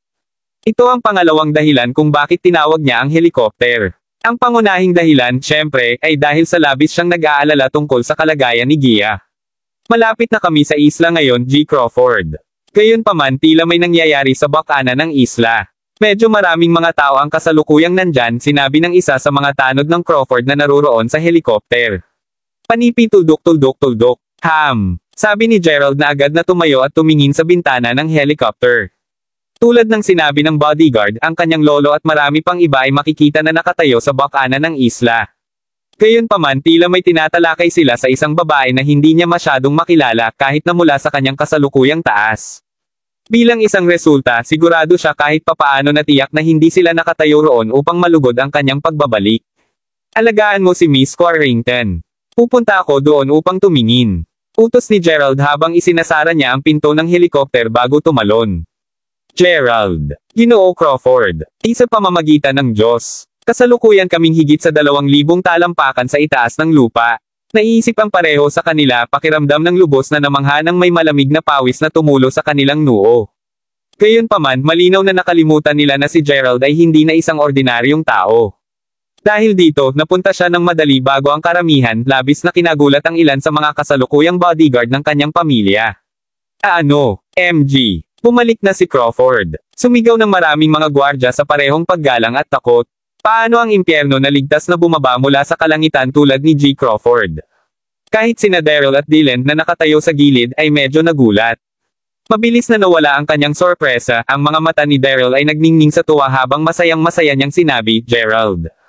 Bumalik ka na. Sa katunayan mayroon ako, lolo. Nag-alala ka ba sa akin?" Sabi ni Gerald habang naglalakad palapit sa grupo. Sa sandaling iyon, pinapanood ni Gerald ang babae mula sa dati na pinisil mula sa karamihan ng tao, isang sanggol sa kanyang mga braso. Sa sandaling ang mga mata nito ay nakasalubong kay Gerald, tumingin siya kaagad sa kanyang sanggol bago sinabi, "Haha. Mabel, tingnan mo. Tahanan ng tatay mo." Narinig iyon, ang nababagabag na Daryl at Dylan ay lumingon upang magkatinginan, ang kanilang mga ekspresyon na nagpapahiwatig na hindi nila alam kung tatawa o iiyak. "Alice, ano ang ibig mong sabihin, tahanan ng iyong ama? Kaninong sanggol iyon?" Sabi ni Gerald habang huminga ng malalim, nanlaki ang mga mata. Mula pa nang siya ay lasingin ni Alice na naging sanhi upang mabaigo siyang makipagkita kay Mila bago ito mawala, hindi na niya ito nakipag-ugnay. Kung tutuusin, sa totoo lang ay kinamumuhian niya rin ito. To think na nagawa niyang alamin kung saan siya nakatira 1 taon at kalahati mamaya. Aba, anak namin siya, syempre. 6 na buwan na siya ngayon. Ang pangalan niya ay Mabel, alam mo. Sabi ni Alice na may smug expression sa mukha. Ang aming anak na babae, ngunit noon, hindi mo ba sinabi na hindi namin sinabi? Sagot ni Gerald, ang kanyang mga mata ay mas malapad kaysa dati. Aba kung sinabi ko sa iyo ang totoo kaninang umaga, papayagan mo ba akong ganoon kadali? Alam mo tiyak na hindi mo papayagan ang aming anak na babae na maipanganak ng una. Sabi ni Alice habang itinali ang kanyang buhok na ngayon ay kamukha ng isang batang ina. Ikaw, napakahamak. Sigaw ni Gerald, puno ng pagsisisi. Ano ang sinabi mo? Tinawag mo lang akong kasuklam-suklam. Sagot ni Alice, unti-unting nababahala. Paglingon at tumingin sa medyo natulalang si Jessica, sinabi ni Alice, ate. Nakita mo ba kung paano niya ako tretuhin? Gayunpaman, simpleng lumingon si Jessica upang tumingin sa malayo habang napakamot siya sa likod ng kanyang ulo. Nang makita iyon, kumarap si Alice kay Yulia bago idinagdag, Ma. Tingnan lamang kung paano niya tinatreto pareho kami at ang aking anak na babae. Nagpapakita ng isang matigas na ngiti, pagkatapos ay sumagot si Yulia, mas gugustuhin kong pigilan mo ang pagtawag sa akin ng ina, batang babae. Anuman ang pinakamahalagang bagay ngayon ay upang makarating tayo sa ilalim ng lahat ng ito. Kung sa bagay, hindi pa sinabi sa amin ni Gerald ang tungkol sa insidenteng ito bago. Tama ka. Dahil ang batang ito ay tunay na isang Crawford, magpatuloy at kumuha ng maraming mga pagsubok sa paternity hanggat gusto mo. Sabi ni Alice sabay lingon nito kay Gerald. Sumunod na pagtingin kay Dylan pagkatapos ay sumigaw siya, Tay. Ay, sa gayon anuman ang kaso, huwag ka munang kabahan, anak, medyo maangin palabas dito kaya dalhin mo muna ang bata sa bahay. Nagayos na ako para sa ilang mga doktor na patakbuhin ang mga kinakailangang pagsusuri, sagot ni Dylan habang umiling siya, pakiramdam ng sakit ng ulo na darating. Mismong si Gerald ay hindi pa nakakalayo mula sa kanyang pagkagulat. Tunay na ba akong naging ama ngayon? Kabanata 1097. Hindi. Ito ay labis na isang pagkakataon. Hindi ako sigurado kung anong uri ng mga trick ang Alice ay hanggang sa ngayon, ngunit ang natatandaan ko lamang ay binibigyan ko siya ng ilang daang libong dolyar upang hayaan siyang mamauno sa buhay na nais niya. Ungol ni Gerald sa sarili habang bahagyang nakasimangot. Ang biglaang pagbago ng mga pangyayaring ito ay sa totoo lang medyo kakaiba sa kanya. Pagkatapos ng lahat, mula nang siya ay makakuha ng gusot up sa mga alitan ng mga model, siya ay nakatuon ng halos lahat ng kanyang buhay sa pagsasanay, bihirang kailanman makisangkot sa buhay lungsod. Upang isipin na ang ganoong insidente ay magaganap hindi nagtagal pagkatapos siya sa wakas ay bumalik sa kanyang dating pamumuhay. Habang napakahirap para sa kanya na tanggapin ang katotohanang mayroon na siyang anak na babae, mas mahirap paniwalaan na ang ina ay si Alice. Alam na ang parehong Gia at Lyra ay magkaroon ng kamalayan tungkol dito sa lalong madaling panahon din, natagpuan ni Gerald na napaikon siya sa isang lalong mahirap na sitwasyon. Walang pakinabang ang pag-iisip tungkol dito. Hihintayin ko lang ang mga resulta sa pagsubok ng paternity. Sa pamamagitan nito, pumasok si Gerald sa mansion at naghintay sa labas ng pintuan kung saan ginanap ang pagsubok kasama ang kanyang lolo at ama. Si Alice mismo ay nasa silid, humahawak kay Mabel para sa paternity test. Sa palagay ko mas makakabuti kung tinanggal mo ang alindog ng jade mula sa sanggol, Miss Bradford. Kung tutuusin, mapanganib para sa isang sanggol na magsuot ng ganoong bagay sa kanyang leeg, sabi ng isa sa mga doktor na naruroon sa silid. Sinabi sa kanya ng mga doktor na alisin ang alindog, na katulad ng sa suot ngayon ni Alice dahil alam nila na may pagkakataon na makitungo sila sa anak ni G. Crawford. Bilang isang resulta, lahat sila ay may kamalayan na hindi nila kayang maging pabaya. Manalo ka, ngunit tatanggi ako. Walang dahilan, di ba? Bilisin mo na lang at patakbuhin mo na ang pagsubok. Sukli ni Alice. Narinig ito, ang mga doktor ay hindi naglakas loob na tanggihan at simulang simulan ang pagsubok. Makalipas ang ilang sandali, ang mga resulta ng pagsubok ay natapos na. Nang marinig iyon, kapwa sina Dylan at Daryl nang magkakasabay, at nababahala nagtanong, ano ang mga resulta? Binabati kita, matandang Master, at G. Crawford. Batay sa mga resulta sa pagsubok, tunay na ito ang anak ni G. Crawford at Miss Bradford. Nasa kanya ang linya ng dugo ng pamilyang Crawford. Magalang na sagot ng doktor habang nakangiti. Siya talaga ang aking apo sa tuhod. Sabi ni Daryl, isang ekspresyon ng labis na kagalakan sa kanyang mukha. Gayunpaman, sina Jessica at Yulia ay may bahagyang hindi kaysa siyang hitsura. Sa totoo lang, pareho silang malubhang tumingin kay Alice. Sino nga ba siya? Paano siya magiging bahagi lamang ng pamilyang Crawford na lahat ay hindi gusto? Parehong nagustuhan din ng mga kababaihan ang katotohanang napakahimok ni Alice. Kung tutuusin, malinaw na sadya niyang hinintay na maipanganak ang sanggol bago ipapaalam sa kanilang pamilya ang kanyang presensya. Dahil sa maisla niyang pagpaplano at pagkapanganak ni Mabel, kinailangan pang pakasalan ni Gerald si Alice kahit na ano paman. Kumusta naman si Lyra? Parehong hindi alam ni Jessica at Julio kung paano ito ibigay sa kanya. Tingnan mo, Gerald. Mayroon ka na ngayong anak na babae. Sabi ni Dylan habang hawak-hawak ang sanggol habang ipinakikita kay Gerald. Bilang tugon, gayon paman, simpleng sumimangot si Gerald. Sa katunayan, ipinagpatuloy niya ang paggawa nito hanggang sa umalis ang kanyang ama at ang iba pa. Nang makita na nag-iisa na sila ngayon, tumayo si Alice sa likuran ni Gerald at sinabi, kailangan mong tanggapin ang responsibilidad para sa akin, Gerald. Sa kanyang pagkabigla, agad na sinunggaban siya ni Gerald sa kanyang kwelyo at hinaila sa gilid bago sumagot, ano nga ba ang eksaktong nangyari? Walang paraan sa impyerno na maaari akong magkaroon ng isang anak na kasama mo. Maaari mong lokohin ang iba pa, ngunit sigurado akong hindi siya ang aking anak. Napakabangis ng mga mata ni Gerald na agad na nanginginig si Alice habang nagpatuloy sa pagtitig sa kanya. Ito ay halos tulad ng kung ang silaw ay maaaring makita sa pamamagitan ng lahat. Huminga si Alice pagkatapos ay sumigaw, ikaw ba ay isang lalaki pa rin? Ang mga resulta sa pagsubok ng paternity ay wala na. Tunay na ito ang aming sanggol kahit na tumanggi kang aminin. Kung pinili mo pa ring tanggihan na siya ang aming anak, maaari din akong tumigil na mabuhay. Kung sa bagay, ito na ang pangalawang pagkakataon na pinahiya mo ako. Panipi. Kabanata 1098. Ayaw pa bang magsabi ng totoo? Habang wala akong ideya kung paano mo binago ang mga resulta ng paternity test machine, alam ko para sa isang katotohanan na hindi ka rin ang nagbigay ng kapanganakan sa bata. Tingnan mo, dahil kami ay dating magkaklase, handa akong pakawalan ka kung sasabihin mo sa akin ang totoo, malamig na sabi ni Gerald. Narinig iyon, agad na natigilan si Alice, sumasalamin ng takot sa kanyang mga mata habang iniisip niya kailan naging malakas si Gerald. Tuldok-tuldok tandang pananungkudlit. Ngayon na iniisip ko ito, magagawa mo ba ang lahat ng ito dahil mayroon kang isang uri ng mga motibo? Tanong ni Gerald. Dahil iniisip niya ang tungkol sa hula sa kamatayan sa buong pag-uwi niya, hindi niya maiwasang maging maingat pa. Ako, wala akong ideya kung ano ang iyong pinag-uusapan. Unhand me, tanggi ni Alice. Nag-aatubili pa ring magsabi ng totoo, ha? Mabuti kung gayon. Pretuhin ko ang batang ito bilang aking sarili at palakihin siya. Tuldok-tuldok. Ngunit ihahagis kita sa dagat upang maging pagkain para sa mga isda. Idineklara ni Gerald na kaagad niya itong binuhat. Si Alice ay labis na kinilabutan. Kung sa bagay, ang Gerald na dating alam niya ay parehong mahiyain at mahina.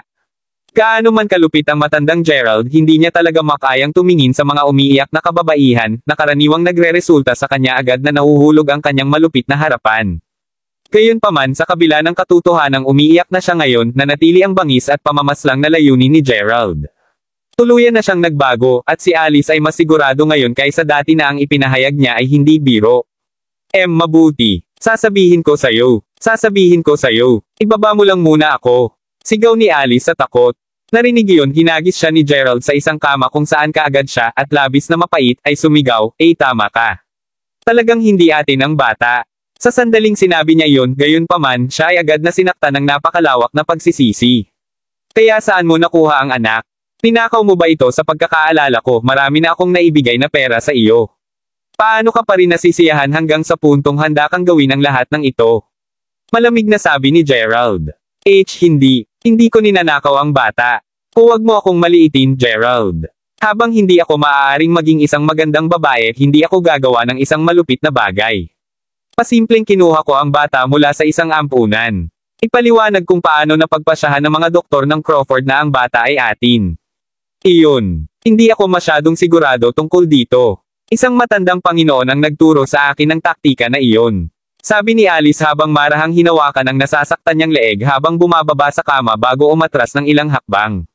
Kung iyon ang kaso, pagkatapos ay pag-ayusin ang mga bagay sa aking lolo at ama. Kapag nagawa mo na iyan, bibigyan kita ng malaking halaga ng pera na sapat na upang komportable kang masaluhan ka at ang iyong pamilya ng hindi bababa sa 3 henerasyon, sagot ni Gerald. Narinig iyon, kaagad na tumayo si Alice na nag-aalala habang sinabi niya, ako, hindi ko kailangan ng pera. Gerald, totoo bang naisip mo na ginawa ko ang lahat ng ito para lang sa pera? Habang totoo na minsang binabaan kita dahil sa pagiging tagapayat, lahat ng iyon ay nasa nakaraan ngayon. Hindi mo ba alam na nahulog na ako sa iyo ng medyo matagal, Gerald? Hinihiling kong makasama ka. Kahit na wala ka ng pera, gusto ko pa rin maging iyo. Matapos sabihin ang lahat ng iyon, agad niyang hinagis ang sarili kay Gerald, tinatangkang yakapin siya. Gayunman, simpleng ginamit ni Gerald ang isang kamay upang itabi siya bago mahinahon na sabihin, itigil mo ang iyong kalokohan at sabihin sa akin kung ano ang tunay na gusto mo. Ikaw, sigaw ni Alice na galit na sinimulan niyang yuyakan ang paa niya.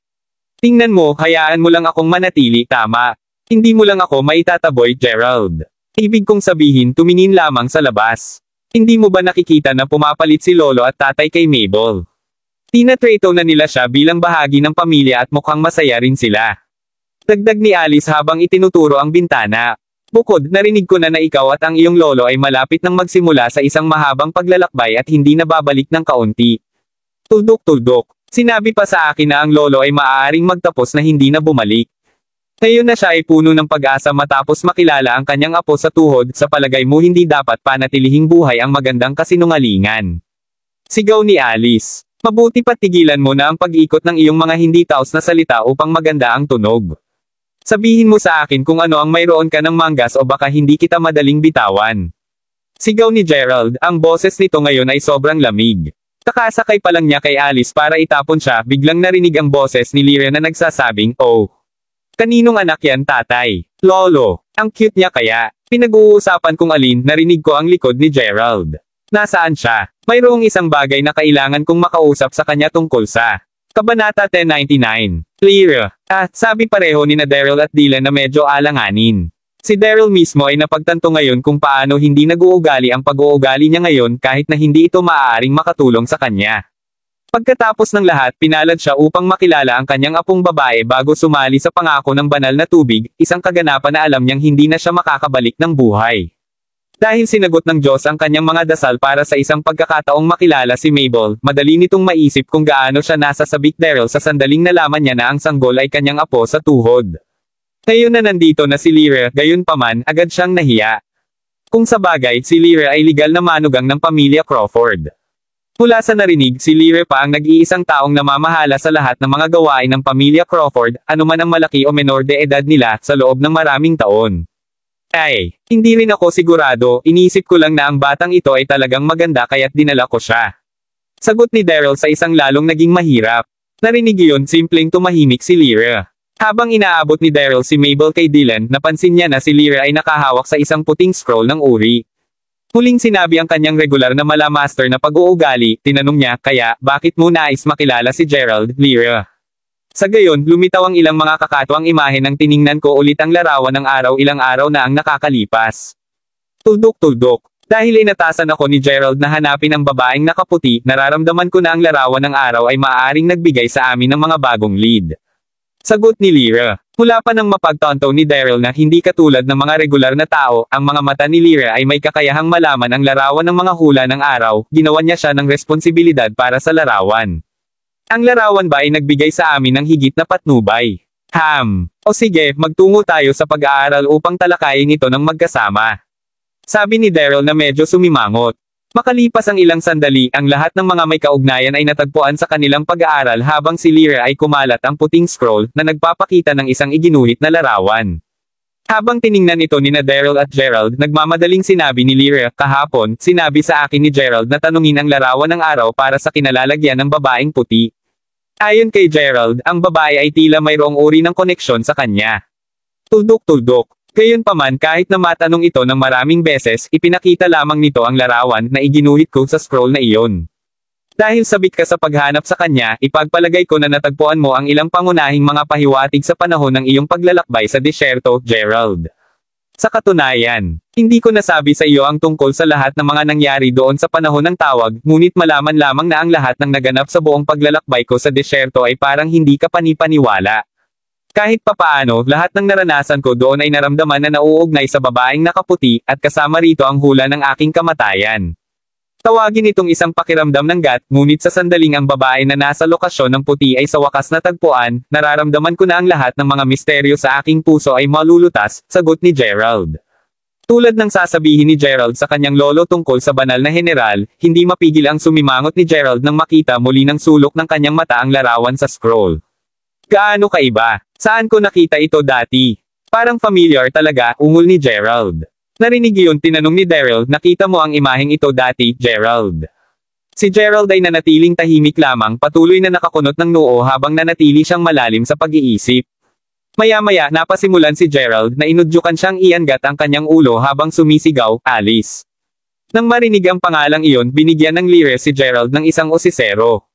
Ayan yun. Ang jade anteng iyon na suot ni Alice. Kamukha talaga sa larawan sa scroll.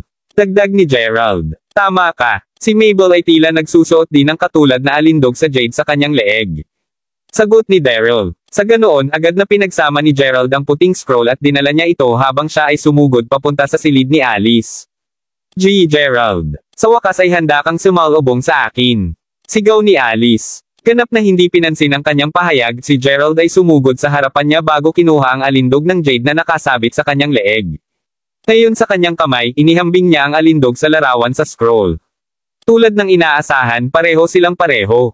Kaya't tama ang sinabi ko. Alice, saan mo nakuha ang alindog na ito? Tanong ni Gerald. Hindi ko alam. Pag-aalalang sambit ni Alice nang umiling kaagad siya. Kailangan ko bang pilitin ang sagot sa iyo?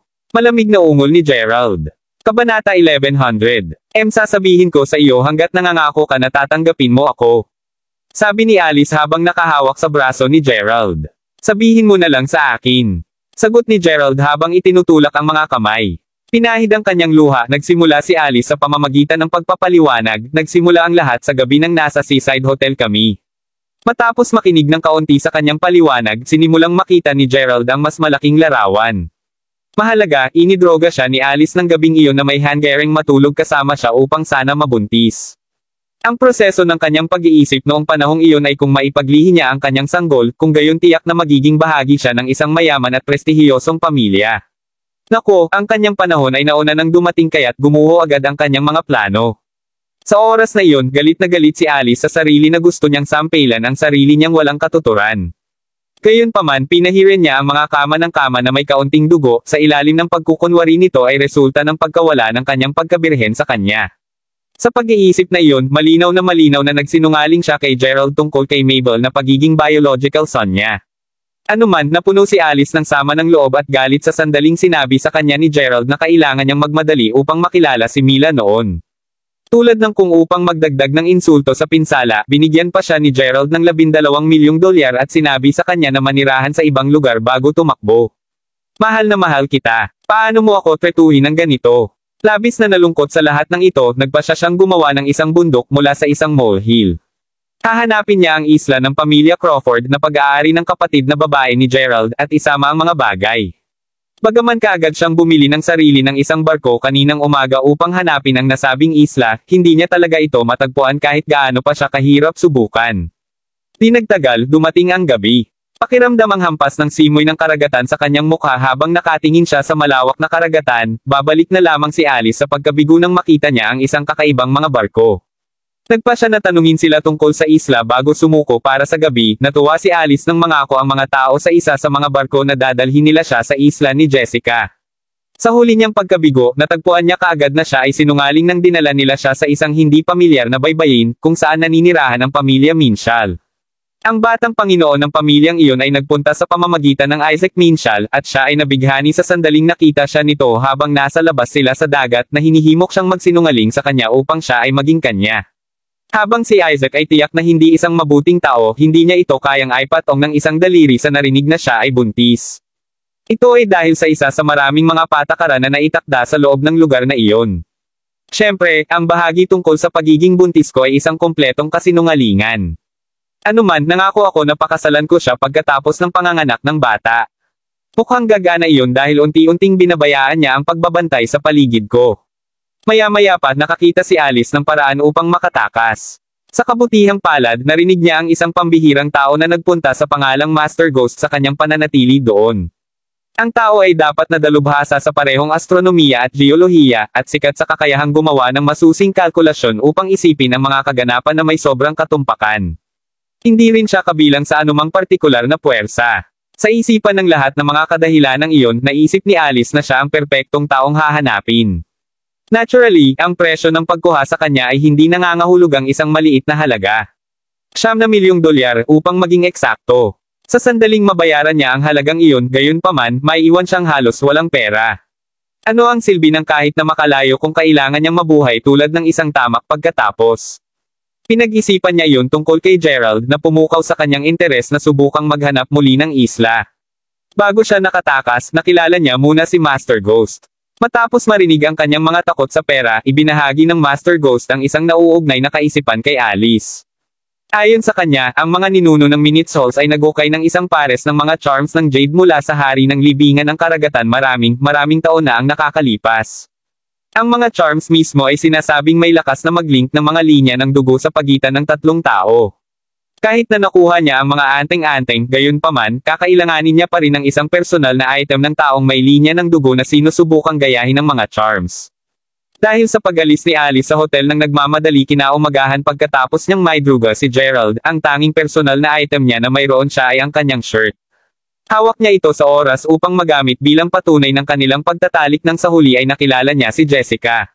Narinig iyon, sinabi sa kanya ng Master Ghost na habang ang pagiging epektibo ay bahagyang mahina, ang mga karaniwang machine ay hindi masasabi ang pagkakaiba sa pagitan ng mga linya ng dugo ng madali. Kasunod nito, ninakaw ni Alice ang mga charms ng Jade bago tumakas mula sa Minshall Manor. Sa sandaling nagawa niya iyon, umampun din siya sa pinakaangkop na sanggol na mahahanap niya sa isang bahay ampunan. Matapos magawang hanapin ng Master Ghost ang isla ni Jessica, ibinahagi niya ang impormasyon kay Alice. Bago tapusin ang kanyang serbisyo, sinabi din niya sa kanya na siya ay ipinanganak upang maging isang kilalang tao at mayamang ginang. Iyon ang humimok sa kanya na magpatuloy sa kanyang mga pangarap hanggang sa maganap ang mga kaganapan ngayon. Kahit na nakatakas siya isang taon na ang nakakaraan, gumastos siya ng halos kalahating taon na nagtatago mula sa pamilyang Minshall na aktibo pa ring hinahanap siya sa buong lugar.